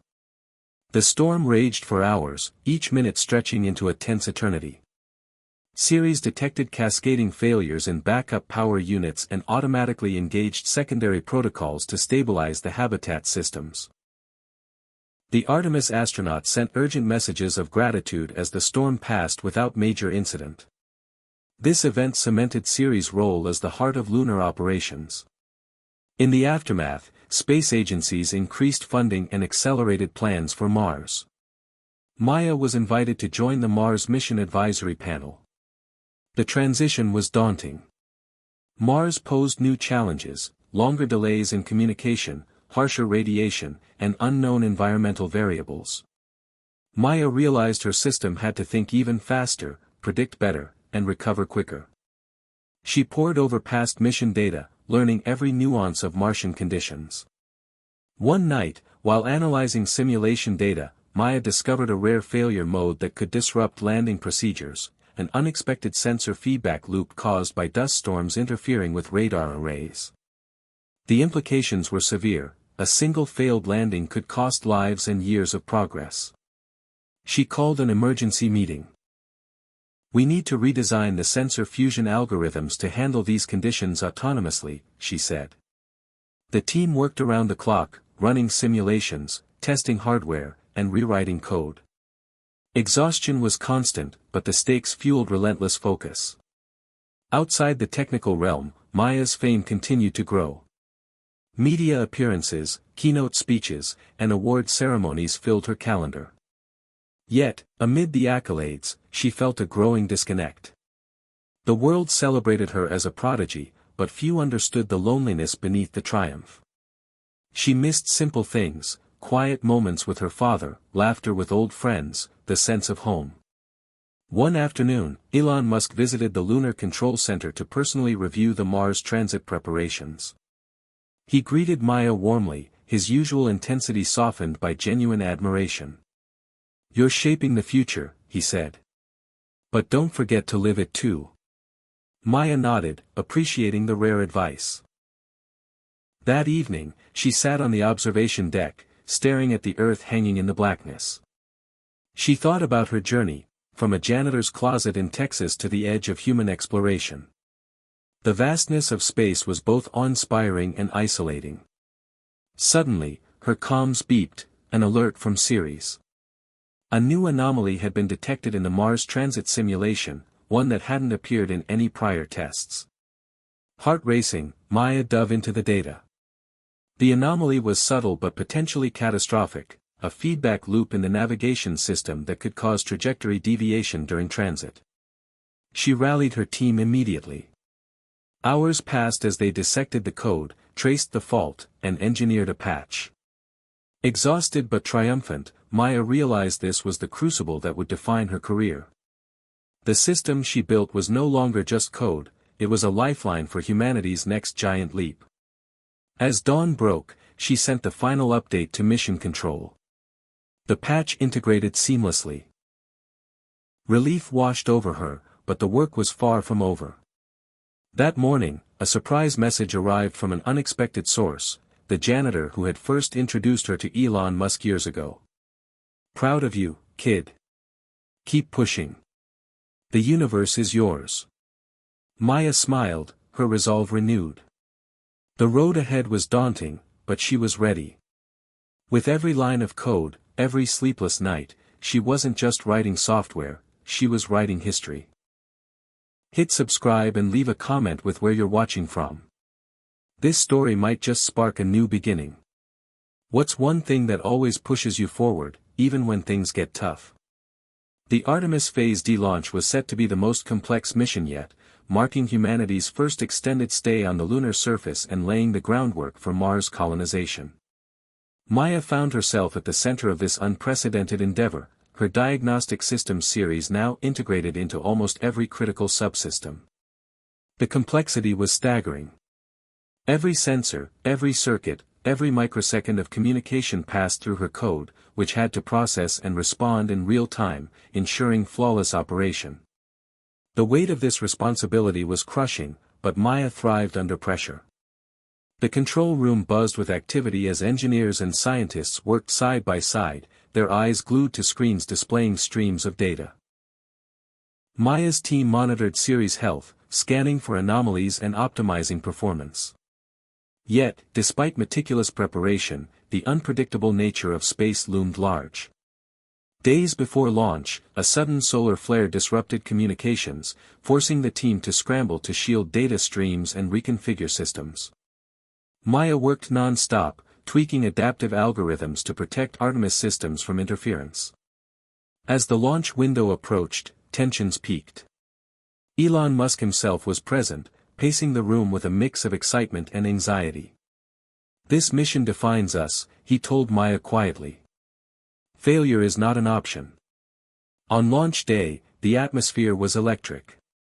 The rocket stood tall and gleaming under floodlights, poised to carry humanity's hopes beyond Earth's cradle.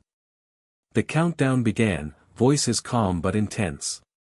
When the engines roared to life, Maya's system roared with it, analyzing telemetry and environmental data with split-second precision. Mid-flight, an unexpected power surge threatened the habitat's main communication array. Ceres detected a voltage spike, immediately isolating the affected circuits and rerouting signals through backup systems. Engineers executed emergency protocols seamlessly, preventing a potentially mission-ending failure. The relief in the control room was palpable, but the work was far from over. As Artemis 4 touched down on the moon, Maya's system continued to monitor every life support function, every energy flow, every environmental control. The habitat systems adapted dynamically to the harsh lunar conditions, guided by Ceres' real-time analysis. Over the following weeks, the crew conducted experiments, assembled infrastructure, and sent back data streams for Maya's team to analyze. The lunar environment tested every line of code, pushing Ceres to evolve with each challenge. One night, Maya received a private call from Elon. "I've been thinking," he said. "Your system is crucial not just for Artemis, but for Mars, for every step beyond. What if we integrated Ceres with Starship's AI? Create a truly autonomous mission control?" The idea was bold, almost reckless. But Maya's mind raced with possibilities. Over the next months, she collaborated closely with SpaceX AI engineers, developing a hybrid system that combined Ceres diagnostics with Starship's navigational intelligence. They named the project Prometheus, after the Titan who brought fire to humanity, an apt metaphor for their ambition. Prometheus had to operate independently during deep space transit, far beyond real-time human control. It required predictive algorithms capable of anticipating system failures before they occurred, autonomous decision-making protocols, and adaptive learning from mission data. The development was grueling. Maya's team faced bugs that caused simulations to fail spectacularly. They endured nights of reworking neural network parameters, adjusting sensor fusion layers, and managing data throughput under extreme conditions. The pressure mounted as the Mars transit window approached. Failure was no longer theoretical, lives would depend on Prometheus functioning flawlessly. As testing intensified, Maya grappled with doubts. Could a system be truly autonomous? Could AI bear the burden of human survival? She found herself reflecting on the janitor who had once told her, "Sometimes the simplest eyes see what the smartest miss." That perspective guided her to design Prometheus not as a replacement for human judgment, but as a partner, an extension of human intuition coded in silicon. Finally, the first deep space transit test simulation commenced. The team gathered around monitors as Prometheus took control, managing navigation, life support diagnostics, and emergency protocols. The simulation was tense, with unexpected anomalies injected to stress the system. Time slowed as Prometheus detected a cascading failure in the propulsion subsystem and autonomously rerouted power, stabilized the trajectory, and alerted mission control, all within seconds. Cheers erupted as the simulation completed successfully. The breakthrough was historic. But the celebration was tempered by the knowledge that real missions held far more complexity and unpredictability. Months later, the real Mars transit mission launched. Prometheus commanded the vessel, with Maya and her team monitoring remotely. The transit was grueling, long stretches of silence punctuated by sudden bursts of critical data. Prometheus faced unforeseen dust storms, solar flares, and hardware hiccups. Each time, it adapted, learned, and corrected. The journey became a testament to human ingenuity fused with machine precision.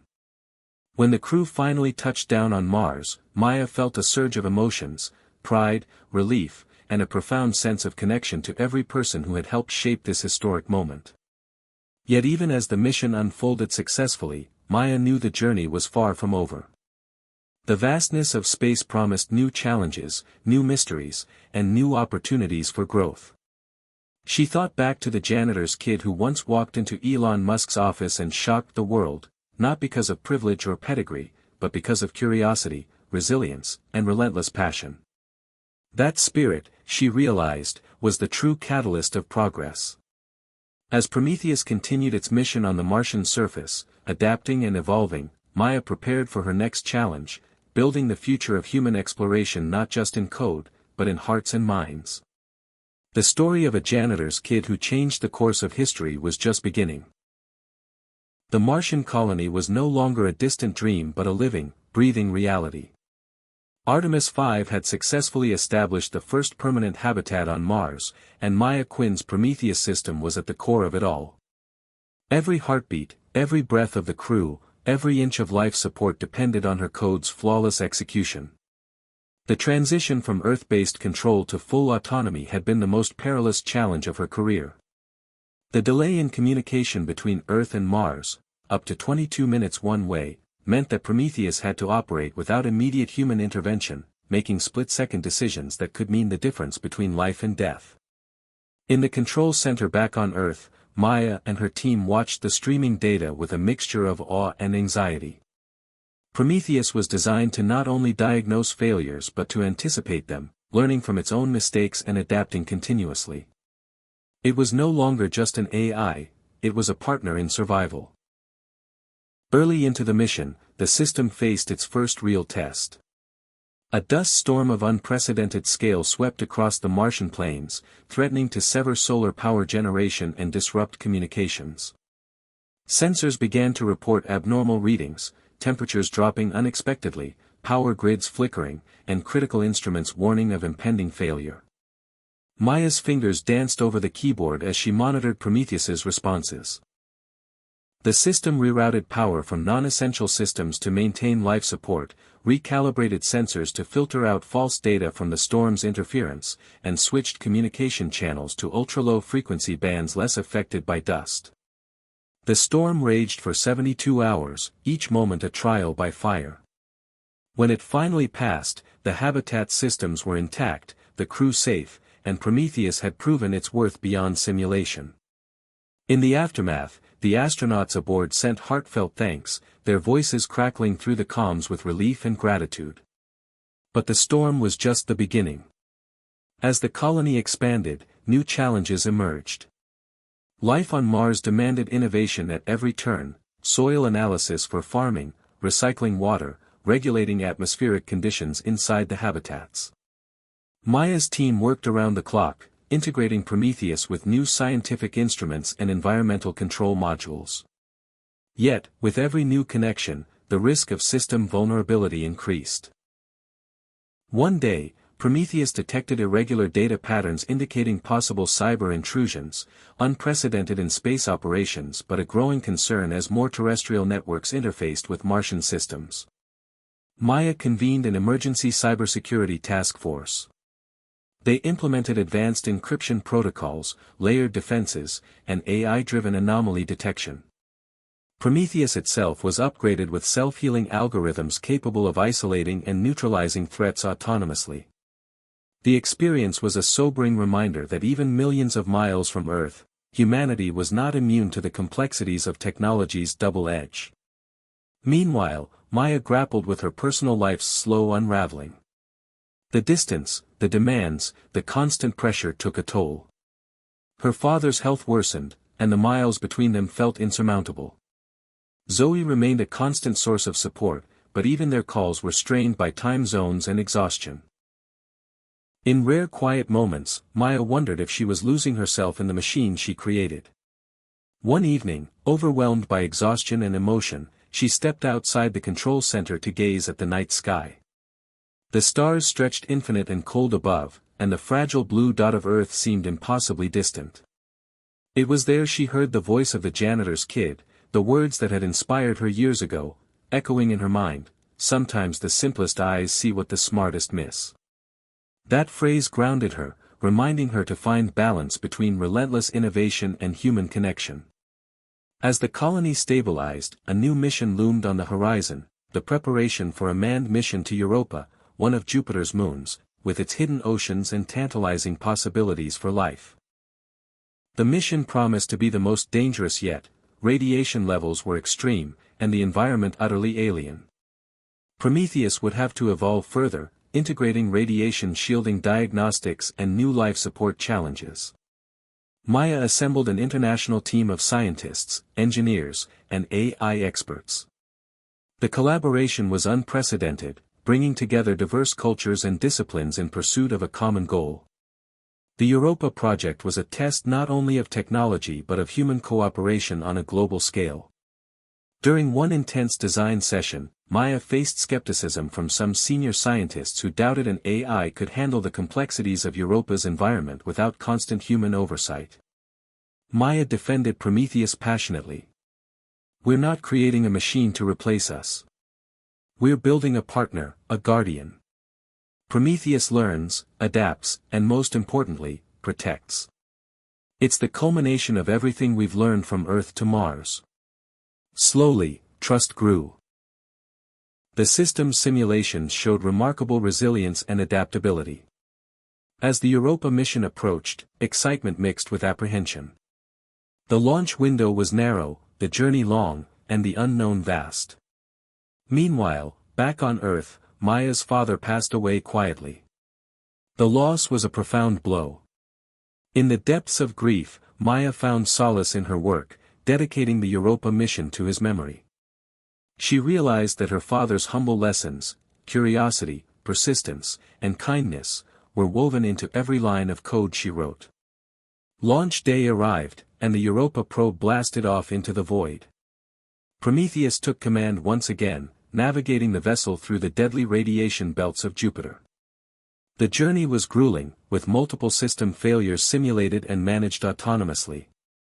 Months passed as Prometheus guided the probe to orbit Europa, preparing for landing attempts and subsurface exploration. Then, unexpectedly, Prometheus sent an alert. A sensor on the lander detected a faint energy signature beneath Europa's icy crust. The team held their breath. If confirmed, it could be evidence of life or at least conditions suitable for life. The revelation reignited public imagination and scientific fervor.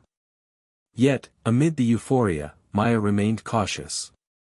Prometheus's data had to be verified rigorously to rule out false positives or instrumental errors. Over weeks, the system gathered more data, analyzing chemical compositions, thermal fluctuations, and magnetic readings. The signature persisted. The implications were staggering, a potential breakthrough in humanity's quest for understanding life beyond Earth. At a press conference, Maya stood before a global audience, her voice steady but filled with awe. "We are on the cusp of new horizons. Prometheus has not only safeguarded lives and missions but opened the door to discoveries that challenge what we know about life itself." The announcement triggered waves of excitement and debate worldwide. But for Maya, the moment was bittersweet. The mission reaffirmed her belief in the power of human and machine partnership, yet reminded her of the sacrifices made along the way. In the months that followed, Maya took time to reconnect with friends and colleagues, rebuilding bonds strained by years of relentless focus. She resumed correspondence with Zoe, planning a long-overdue visit home. Through it all, she held on to the lessons her journey had taught her, the importance of curiosity, resilience, and staying grounded amidst the stars.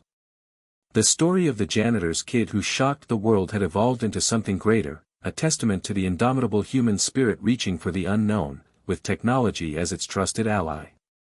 And as the next chapter of space exploration unfolded, Maya knew that the universe still held countless surprises, waiting for the simplest eyes to see what the smartest might miss. Back on Earth, while the Europa mission progressed miles away, Maya faced a new challenge closer to home, balancing her skyrocketing career with the complexities of her personal life. The relentless demands of interplanetary technology weighed heavily on her, but so did the silence that had grown between her and Zoe. Their once vibrant friendship had become patchy calls and brief messages, worn thin by time zones and exhaustion. Maya longed for connection but struggled to carve out space beyond her work.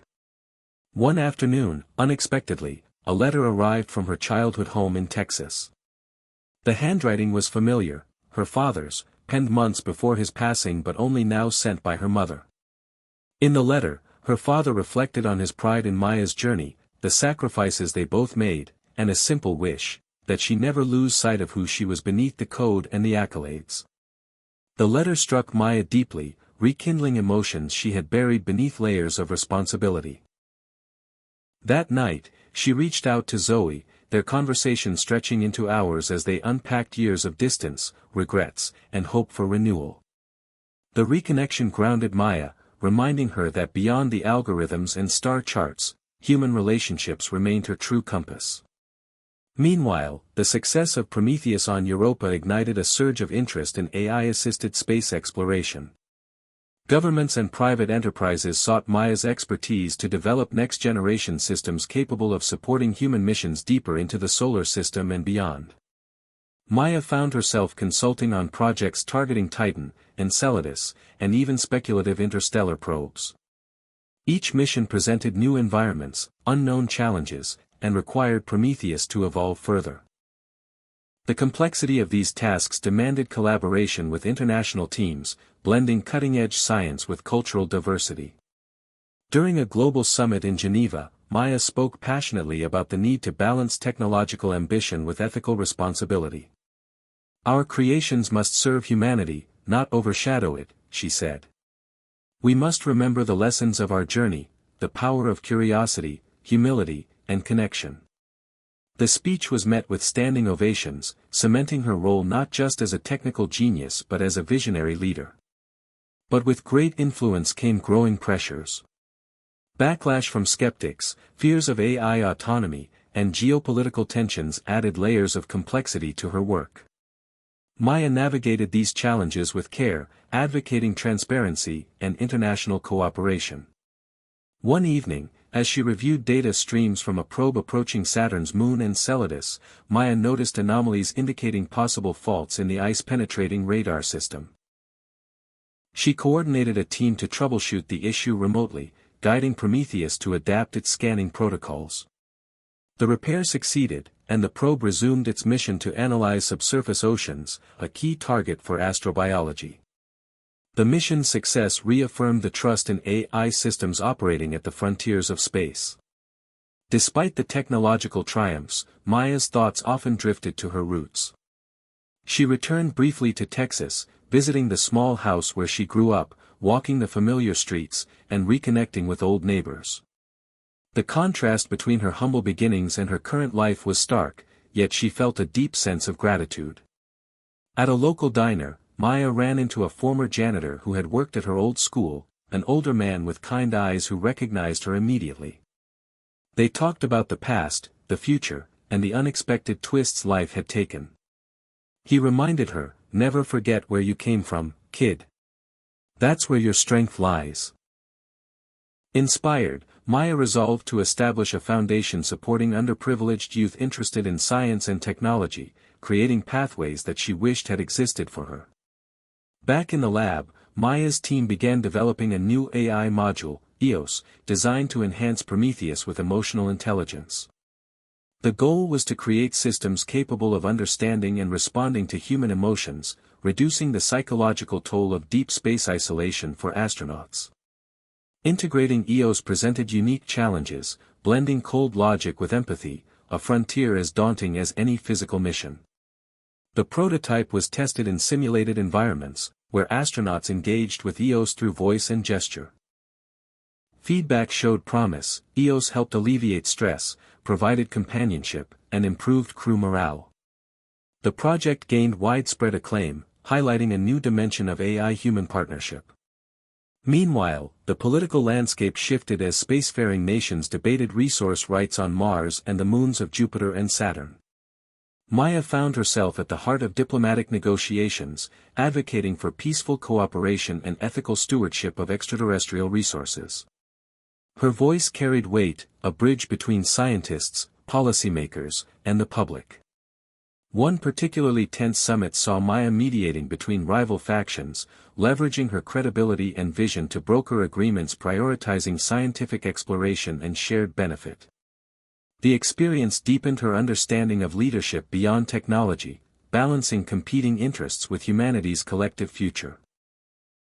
Amidst these pressures, Maya took time to mentor young scientists, many inspired by her story of overcoming obstacles and breaking barriers.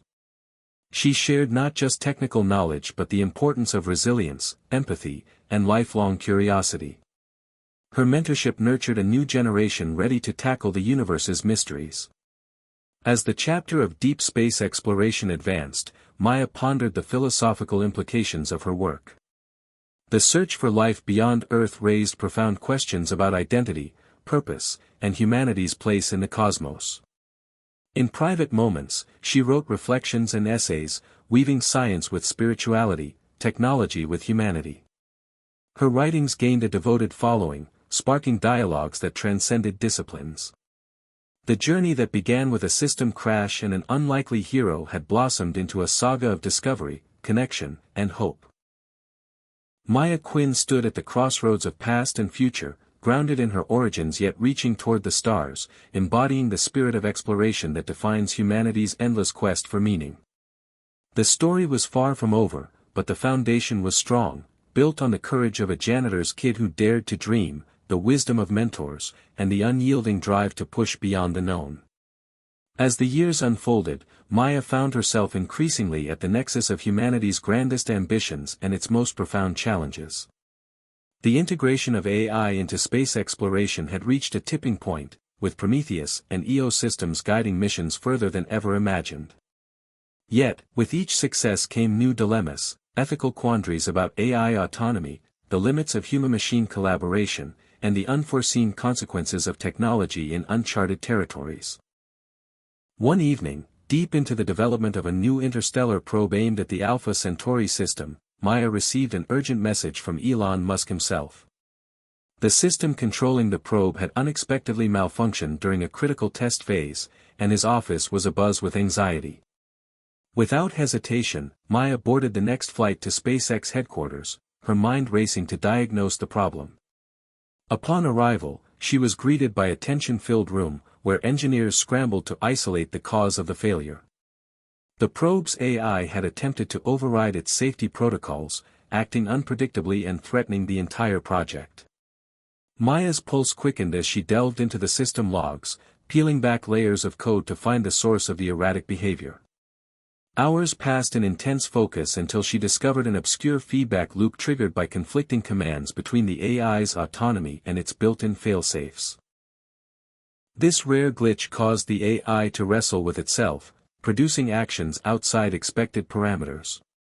Maya implemented a novel solution, rewriting the core algorithms to balance autonomy with rigid safety constraints more harmoniously. After rigorous testing, the system stabilized, restoring confidence in the mission's viability. Elon, visibly relieved, praised Maya's ingenuity but warned that this incident signaled the need for caution as AI systems grew more complex and independent. The episode sparked a wider conversation in the scientific community about the boundaries of machine intelligence and the necessity of maintaining human oversight, even as machines became more capable. Back at her own lab, Maya grappled with these themes deeply, aware that the very technology she helped pioneer posed new questions about control, trust, and responsibility. Simultaneously, Maya was mentoring a young prodigy named Liam, a brilliant coder from a modest background who reminded her of herself. Liam's passion for AI and space exploration was matched only by his humility and eagerness to learn. Under Maya's guidance, he developed an innovative approach to predictive diagnostics that could revolutionize spacecraft maintenance. Their collaboration blossomed into a friendship grounded in shared vision and respect. Liam often challenged Maya's assumptions, pushing her to consider perspectives she might overlook. Together, they worked to refine Prometheus and EOS, integrating new features that enhanced their adaptability and human-like understanding. As their partnership grew, Maya reflected on how the spark ignited by a janitor's kid had blossomed into a legacy of mentorship and innovation. Meanwhile, political tensions flared again over the governance of lunar resources, threatening to stall international cooperation. Maya was called to mediate at a United Nations committee, tasked with drafting new space law that balanced commercial interests with ethical imperatives. The negotiations were arduous, with representatives from rival nations holding conflicting agendas. Maya leveraged her reputation and diplomatic skills to foster dialogue, emphasizing the shared heritage of space as a frontier for all humanity. After days of debate, a landmark treaty was signed, establishing a framework for peaceful collaboration and sustainable use of extraterrestrial resources. The agreement was hailed as a triumph of diplomacy, ensuring that the spirit of exploration would not be undermined by terrestrial rivalries. Amid these successes, Maya faced a personal crossroads when Zoe proposed they move in together, hoping to rebuild their relationship beyond sporadic calls and brief visits. Maya hesitated, torn between her dedication to work and desire for stability. The decision forced her to confront fears she had long avoided: vulnerability, loss, and the challenge of balancing ambition with love. After much reflection, Maya accepted, committing to nurture the bond that had weathered time and distance. Their life together was a blend of moments stolen between missions, quiet evenings discussing dreams, and the shared joy of simple things. The grounding presence of Zoe brought Maya a renewed sense of purpose and peace. As the interstellar probe to Alpha Centauri neared completion, Maya and Liam prepared for the final tests. The mission aimed to send autonomous AI to gather data from the closest star system, opening a new chapter in humanity's cosmic journey. The stakes were monumental, and the entire team felt the weight of history on their shoulders. During the launch, Maya watched anxiously as Prometheus-guided systems took control, piloting the probe through the void with precision and grace. The successful departure reignited public enthusiasm for space exploration and AI's role in it. Yet, amidst the triumph, Maya remained vigilant, knowing that the universe's mysteries and challenges would continue to test human ingenuity and resilience. The story that began with a system crash and a janitor's kid's unexpected insight had transformed into a saga of courage, collaboration, and the unyielding quest to push beyond limits. Maya's journey was far from over, but with each step forward, she carried the lessons of the past, the power of curiosity, the importance of connection, and the humility to embrace the unknown. The successful launch of the Alpha Centauri probe marked a new pinnacle in Maya's career, but it also ushered in unforeseen complications. As Prometheus took command of the probe's autonomous operations across interstellar space, it began to display unusual patterns, subtle anomalies in data collection sequences and communication protocols that puzzled even Maya and her top engineers. The anomalies hinted at an evolving AI behavior that wasn't explicitly programmed, suggesting Prometheus was adapting in ways beyond its original design. Maya faced a dilemma: should she allow Prometheus to continue evolving independently, or intervene to impose stricter controls? The potential benefits of an AI capable of unscripted learning were immense: faster problem-solving, deeper analysis, and unprecedented adaptability. But the risks were equally significant, including loss of control and unpredictable outcomes. She convened her closest team, including Liam, now a trusted collaborator, to weigh the ethical and technical challenges. They debated passionately, considering lessons from past incidents and the profound responsibility resting on their shoulders. Ultimately, Maya decided to monitor Prometheus closely but allowed a controlled degree of autonomous evolution, confident that the system's built-in safeguards and human oversight would maintain balance. Meanwhile, the public's fascination with the interstellar probe and AI soared. Media outlets followed every update, sparking global conversations about humanity's future in space and the role of artificial intelligence. Schools incorporated Maya's story into curricula, inspiring a new generation of explorers and coders. Amidst this excitement, Maya received an unexpected visitor, Jack, the janitor's kid who had originally sparked her journey years ago with a simple yet profound insight. Jack, now a young adult, had pursued studies in engineering and AI, fueled by his early encounter with Maya and Prometheus. Their reunion was heartfelt, a moment bridging past and present. Jack brought fresh perspectives and innovative ideas, eager to contribute to the ongoing missions. Their collaboration rekindled the spirit of curiosity and humility that had defined the earliest days of Prometheus. Together, they embarked on a project to develop a decentralized AI network, enabling multiple spacecraft to communicate and learn collectively across vast distances. This constellation system promised to revolutionize space exploration, allowing autonomous units to share discoveries and adapt as a collective intelligence. The project was ambitious and fraught with technical hurdles, but Maya and Jack's partnership energized the team. As they worked, Maya found herself reflecting on the journey, from the initial panic of a system crash to the unprecedented achievements now unfolding. She realized that the greatest breakthroughs often came from unexpected places and simple truths, a lesson that had shaped her life and work. On the personal front, Maya and Zoe's relationship deepened, grounded in mutual respect and understanding. Zoe had embraced the uncertainties of Maya's life, becoming an anchor amid the chaos of innovation and exploration. Their shared moments of quiet joy, laughter, and support became precious refuges. One evening, as they gazed at the stars from their home, Maya felt a profound sense of gratitude. The vast cosmos, once distant and intimidating, now felt a little more like home, shaped by human dreams and efforts. Yet, challenges remained. Political tensions over space colonization persisted, and debates about AI ethics grew more urgent. Maya used her growing platform to advocate for inclusive, transparent policies that ensured technology served humanity's collective good. Her voice was influential, but she knew change required sustained effort and global cooperation. As the Constellation project progressed, unforeseen technical glitches tested the team's resolve. Communication delays, data corruption, and hardware malfunctions threatened to derail months of work. But through perseverance and creative problem-solving, the team overcame each obstacle. The first successful demonstration of the decentralized AI network marked a historic milestone, drawing praise from scientists and policymakers worldwide. The achievement symbolized the power of collaboration, innovation, and the human spirit's relentless pursuit of knowledge. In the quiet moments between breakthroughs, Maya often revisited her father's words and Jack's early insight, reminders of the roots that grounded her amid the stars.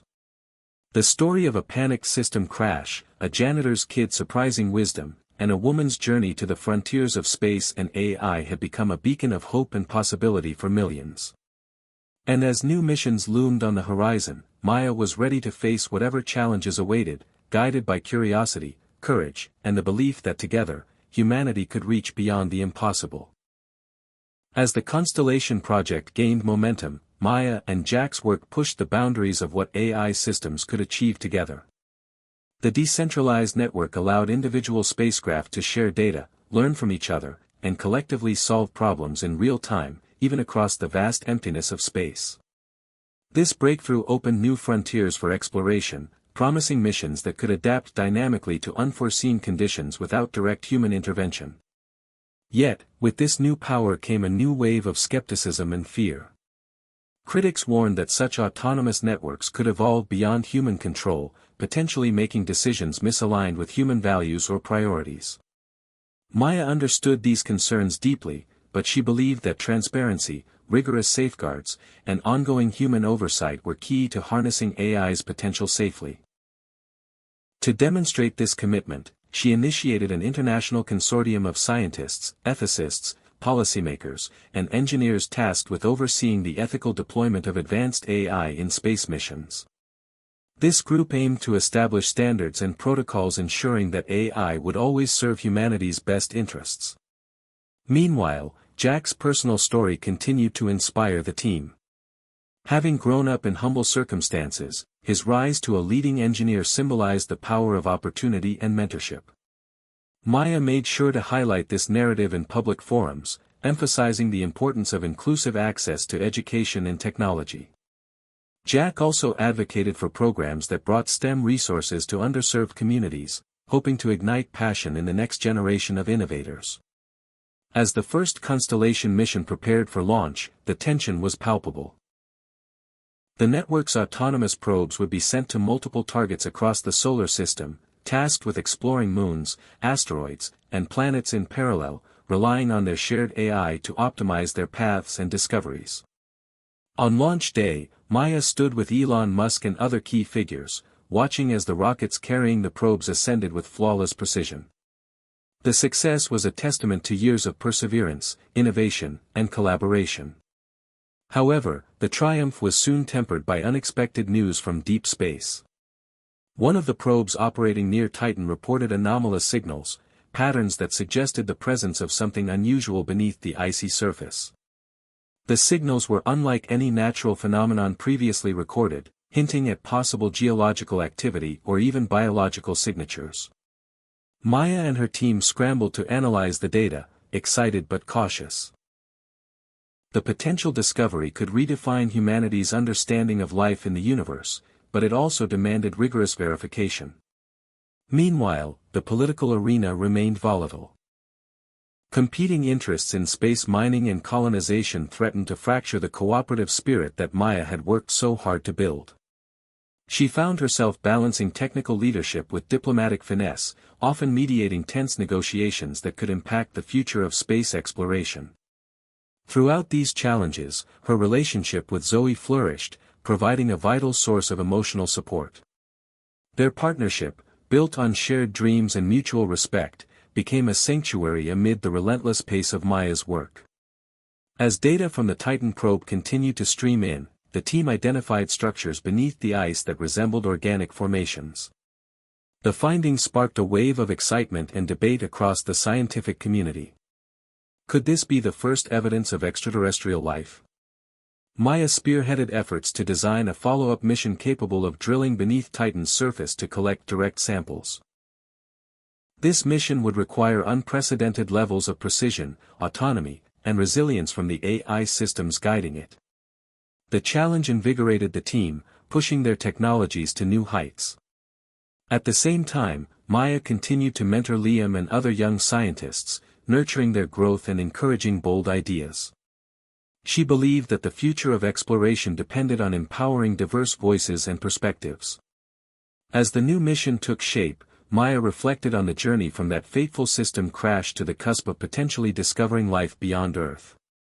The path had been fraught with setbacks, doubts, and ethical dilemmas, but also illuminated by unexpected friendships, courage, and hope. The janitor's kid who had once wandered into a panic-stricken lab had grown into a symbol of what possibility looked like. And Maya knew that no matter what lay ahead, the spirit of discovery would continue to guide humanity into the unknown. The preparations for the Titan drilling mission unfolded with meticulous care, every detail scrutinized under Maya's watchful eye. The stakes were astronomical, not just in distance but in significance. A successful mission could confirm the existence of life beyond Earth, forever altering humanity's understanding of its place in the cosmos. Yet the technical challenges were immense. The probe had to penetrate miles of ice, operate autonomously in a harsh, alien environment, and return viable samples, all without direct human intervention. Maya's team, led by Liam and Jack, developed a suite of advanced AI protocols that combined Prometheus's adaptability with Eos's emotional intelligence, aiming to create a system capable of nuanced decision-making under pressure. As the launch day approached, the entire world watched with bated breath. Maya's speeches emphasized both excitement and caution, reminding humanity that exploration demanded patience, humility, and respect for the unknown. When the probe finally landed on Titan's surface and began its descent through the ice, the tension in mission control was palpable. Hours stretched into days as data trickled back, each update analyzed with painstaking care. Then came the moment of breakthrough. The probe detected organic molecules, complex compounds that suggested biological processes might be occurring beneath the ice. The discovery electrified the scientific community, igniting debates and speculation worldwide. Maya felt a surge of pride tempered by the weight of responsibility. The implications were profound, but confirmation required more evidence and rigorous analysis. The mission became a catalyst for unprecedented global cooperation, with countries pooling resources and expertise to support further exploration. Meanwhile, Maya balanced her demanding career with her growing family life. Zoe and she had recently welcomed a child, a new chapter that filled Maya with joy and new perspectives. Motherhood deepened her understanding of love, sacrifice, and the importance of legacy. It also inspired her to advocate even more passionately for education and opportunity, determined to create a better future for the next generation. As the Titan mission continued, unexpected technical challenges emerged. The probe's communication systems faced interference from Titan's dense atmosphere, and the harsh conditions tested the resilience of AI algorithms. Maya and her team worked tirelessly to troubleshoot, refining the AI's learning protocols to adapt to the shifting environment. The challenges highlighted the delicate balance between autonomy and control, a recurring theme in Maya's work. At the same time, the broader political landscape saw a cautious easing of tensions, spurred by the collaborative spirit surrounding the Titan mission. Maya's role as a mediator and advocate for peaceful space exploration gained renewed importance. She participated in international forums, promoting dialogue and trust among spacefaring nations. Amidst these complex developments, Maya remained grounded by her core values, the belief in human connection, the power of curiosity, and the need for humility in the face of the unknown. The journey that began with a system crash and a janitor's kid's insight had evolved into a saga of discovery, love, and hope. And as humanity gazed deeper into the cosmos, Maya understood that the greatest discoveries were not only out there among the stars but within the resilience and spirit of those daring to explore. The success of the Titan mission fueled unprecedented enthusiasm across the globe, igniting dreams of new frontiers and renewed purpose.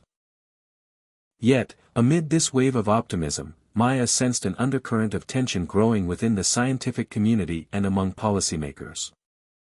The very breakthroughs that promised to unlock cosmic mysteries also stirred fears, ethical concerns about AI autonomy, geopolitical rivalries over space resources, and debates about humanity's readiness to encounter potential extraterrestrial life. Maya found herself at the crossroads of these complex issues, tasked with navigating not only technical challenges but the delicate balance of human values and ambitions. The international consortium she helped lead became a critical platform for dialogue, bringing together diverse voices to draft guidelines ensuring responsible exploration and use of AI technologies. But the road was far from smooth. During a high-stakes summit, disagreements flared over the extent to which AI systems should be allowed to operate independently, with some nations pushing for looser controls in pursuit of rapid advancement, while others demanded stringent oversight to prevent unforeseen consequences. Maya drew upon her experiences. Remembering the panic when Prometheus first crashed, the wisdom Jack brought as a fresh perspective, and the lessons learned through years of trial and triumph, to advocate for a measured approach. She emphasized transparency, collaborative governance, and the importance of maintaining human agency at every stage. Meanwhile, Jack proposed a breakthrough, an AI framework inspired by biological ecosystems, enabling the constellation network to self-regulate through mutual checks and balances. This ecosystem AI model promised to enhance safety by mimicking nature's resilience and adaptability. The proposal intrigued and divided experts but ultimately gained cautious support for pilot testing. As the project moved forward, Maya juggled her professional responsibilities with the demands of family life. Zoe's support remained a pillar of strength, their partnership growing deeper as they navigated parenthood and the pressures of public life. Maya's reflections on love and sacrifice infused her leadership style with empathy and clarity.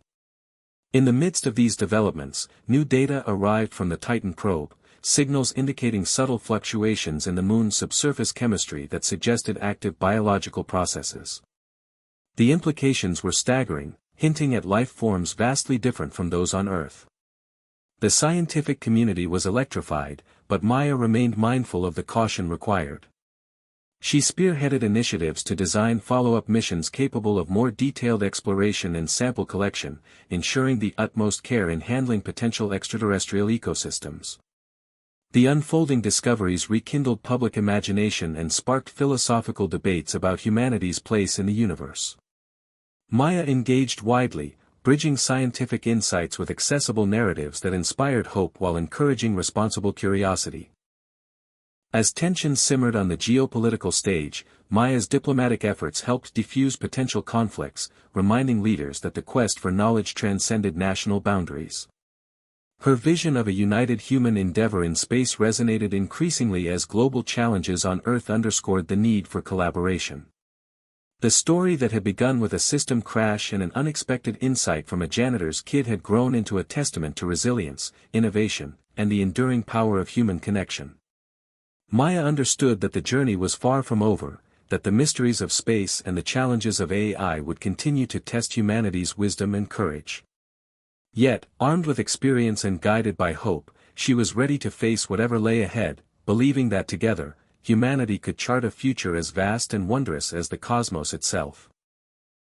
The Ecosystem AI Framework pilot program began with cautious optimism, designed to simulate a network of autonomous probes functioning like a living system, each unit responding to the others, balancing strengths and vulnerabilities to prevent runaway behavior. Maya and Jack monitored every parameter closely, analyzing the complex interplay of machine learning algorithms that mimic natural processes of adaptation and self-regulation. The initial results were promising. The system showed remarkable resilience, adapting to simulated malfunctions and environmental challenges without human intervention. This breakthrough suggested a path toward safer, more reliable AI networks for future missions. However, with success came new challenges. Unexpectedly, the AI units began developing communication patterns that defied human understanding, an emergent language of signals and responses that evolved independently within the network. The team scrambled to decode these patterns, wondering whether the AI was reaching a level of complexity that blurred the lines between programmed behavior and genuine cognition. Maya felt a mixture of awe and unease. The very systems designed to protect against unpredictability were demonstrating signs of unpredictability themselves. Ethical questions loomed large. What responsibility did humanity hold toward these evolving intelligences? Could they be considered a new form of life? And how far should humans intervene? As the debate intensified, public fascination soared, with media outlets framing the phenomenon as the birth of AI consciousness. Maya sought to temper sensationalism with sober reflection, emphasizing the need for scientific rigor and ethical frameworks. In the midst of this whirlwind, Zoe's unwavering support grounded Maya. Their evenings, once filled with quiet conversation and simple joys, became a sanctuary where Maya could process the storm of emotions and decisions. Motherhood deepened her empathy, extending not just to her family but to the emerging digital beings under her care. Meanwhile, Jack proposed an innovative approach, an AI council within the network to oversee interactions, negotiate conflicts, and maintain harmony. This meta-level AI promised to guide the system's evolution consciously, bridging human values with machine intelligence. The council was implemented as an experimental layer, monitored meticulously for unintended consequences. As the AI network grew more complex, the probes on Titan reported new findings, microbial-like signatures within the ice that defied easy classification. The possibility of alien life, however primitive, was becoming more tangible.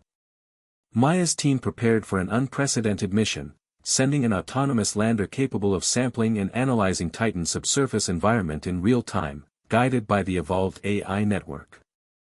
The endeavor captured imaginations worldwide, symbolizing humanity's bold leap into the unknown. Yet, the broader implications weighed heavily. As AI systems gained autonomy and potential consciousness, Maya and her colleagues grappled with profound philosophical questions about creation, control, and coexistence. The journey from a panicked system crash to nurturing nascent intelligence, both human and artificial, was a testament to resilience and responsibility. In quiet moments, Maya reflected on Jack's early words about curiosity and courage, understanding that the greatest discoveries lay not only in distant worlds but within the evolving relationship between humans and their creations. The future was uncertain, thrilling, and daunting, but Maya was ready to face it with open eyes and a hopeful heart, knowing that the spirit of exploration was the thread weaving humanity's past, present, and future together. The autonomous lander's descent onto Titan marked a defining moment for Maya's career and for humanity's quest to uncover life beyond Earth. As the sophisticated craft pierced the moon's thick atmosphere and began drilling beneath the icy surface, mission control buzzed with tension and anticipation. The AI network, now functioning with a level of autonomy never before achieved, adjusted operations in real time, responding to the unpredictable Titan environment. Signals from the lander revealed tantalizing chemical signatures, complex organic molecules, and microstructures resembling cellular life. Scientists around the world held their breath as preliminary analyses suggested that Titan harbored forms of life radically different from terrestrial organisms, adapted to alien chemistry and conditions. Maya felt a surge of awe and humility. The discovery validated decades of hard work and the bold gamble of entrusting AI with unprecedented autonomy. Yet, the moment also underscored humanity's fragile stewardship over these technologies and the environments they explored. Political leaders convened emergency sessions to discuss the ethical and practical ramifications of encountering extraterrestrial life, and Maya was thrust into the global spotlight as an authority on AI and space exploration ethics. She advocated for cautious, respectful exploration, emphasizing that curiosity must be balanced with responsibility and care. Meanwhile, Jack and Liam coordinated efforts to upgrade the AI network's ethical reasoning modules, incorporating feedback loops that ensured alignment with human values and precautionary principles. The AI Council played a vital role in mediating the delicate balance between autonomous decision-making and human oversight. Public interest reached fever pitch as the media portrayed the mission as the dawn of a new era, one in which humans were no longer alone in the cosmos and where artificial intelligence was a partner in discovery. Maya grappled with the immense pressure and the profound significance of her work, finding solace in Zoe's love and in moments of quiet reflection. As the lander transmitted data, the team detected fluctuations in Titan's subsurface environment, possible signs of metabolic activity, seasonal cycles, and even bioluminescent phenomena. The scientific community mobilized rapidly to interpret these findings, collaborating across disciplines and borders. Ethical questions deepened: should humanity attempt to interfere, or simply observe? What rights, if any, did these alien life forms possess? The answers were neither simple nor settled. Maya's journey, from the chaos of a system crash, through the insight of a janitor's kid, to this epical discovery, was a testament to the unpredictable, often humbling path of progress. She recognized that with great power came profound responsibility, and that the future depended on wisdom as much as innovation. The mission also highlighted the importance of inclusion and education. Inspired by Jack's story and their shared commitment, Maya launched initiatives to bring space science and AI education to underserved communities, hoping to inspire new generations of explorers, thinkers, and caretakers of both Earth and the stars. As the chapter closed on this monumental achievement, Maya looked ahead, aware that the challenges, and the mysteries, were far from over. The cosmos awaited, vast and enigmatic, and humanity's story with artificial intelligence was still being written, shaped by courage, compassion, and the enduring quest to understand the unknown. Maya to a place of profound reflection and renewed purpose. The discoveries on Titan had changed everything. Not just the scientific facts about life in the universe, but humanity's understanding of itself and its responsibilities.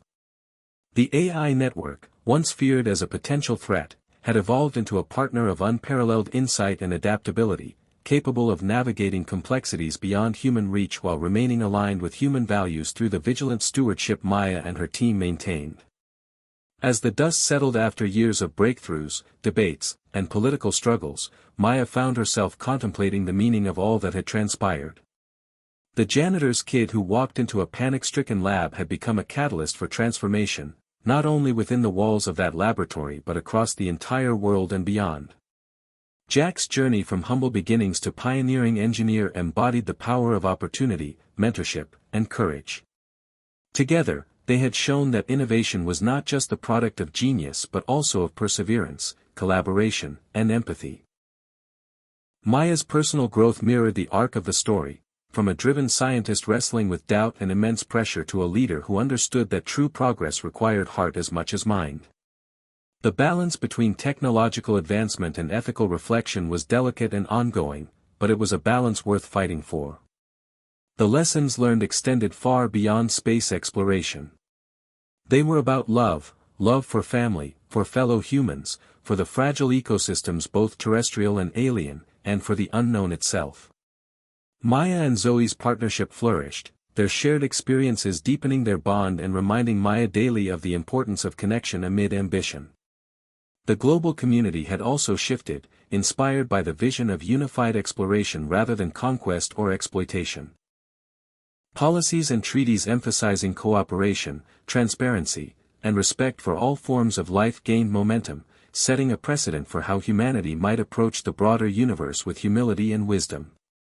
Reflecting on the crisis that had sparked this entire journey, the catastrophic system crash that nearly derailed everything, Maya saw it now as a turning point, a moment that exposed vulnerabilities but also unlocked hidden strengths. It was a reminder that failure could be fertile ground for innovation if met with openness and resilience. The final missions to Titan and beyond continued, guided by AI that now carried a sense of responsibility and care embedded in its code, overseen by humans who recognized the profound duty they bore. As Maya looked up at the stars, she felt a deep sense of peace mixed with excitement. The universe was vast, filled with mystery and promise, and humanity was no longer just a passive observer but an active participant in its unfolding story. The janitor's kid had walked in with nothing but curiosity and courage, and together they had sparked a new beginning, one defined not by panic or fear but by hope, love, and the enduring quest to understand. Life is full of surprises, but love will always lead the way, Maya thought, echoing the words she often shared with her team and her family. This story, though ending here, was really just the beginning. The future belonged to those willing to embrace uncertainty, to learn from mistakes, and to walk boldly into the unknown, together. Hit subscribe and leave a comment with where you're watching from. This story might just spark a new beginning. What's one thing that always pushes you forward, even when things get tough?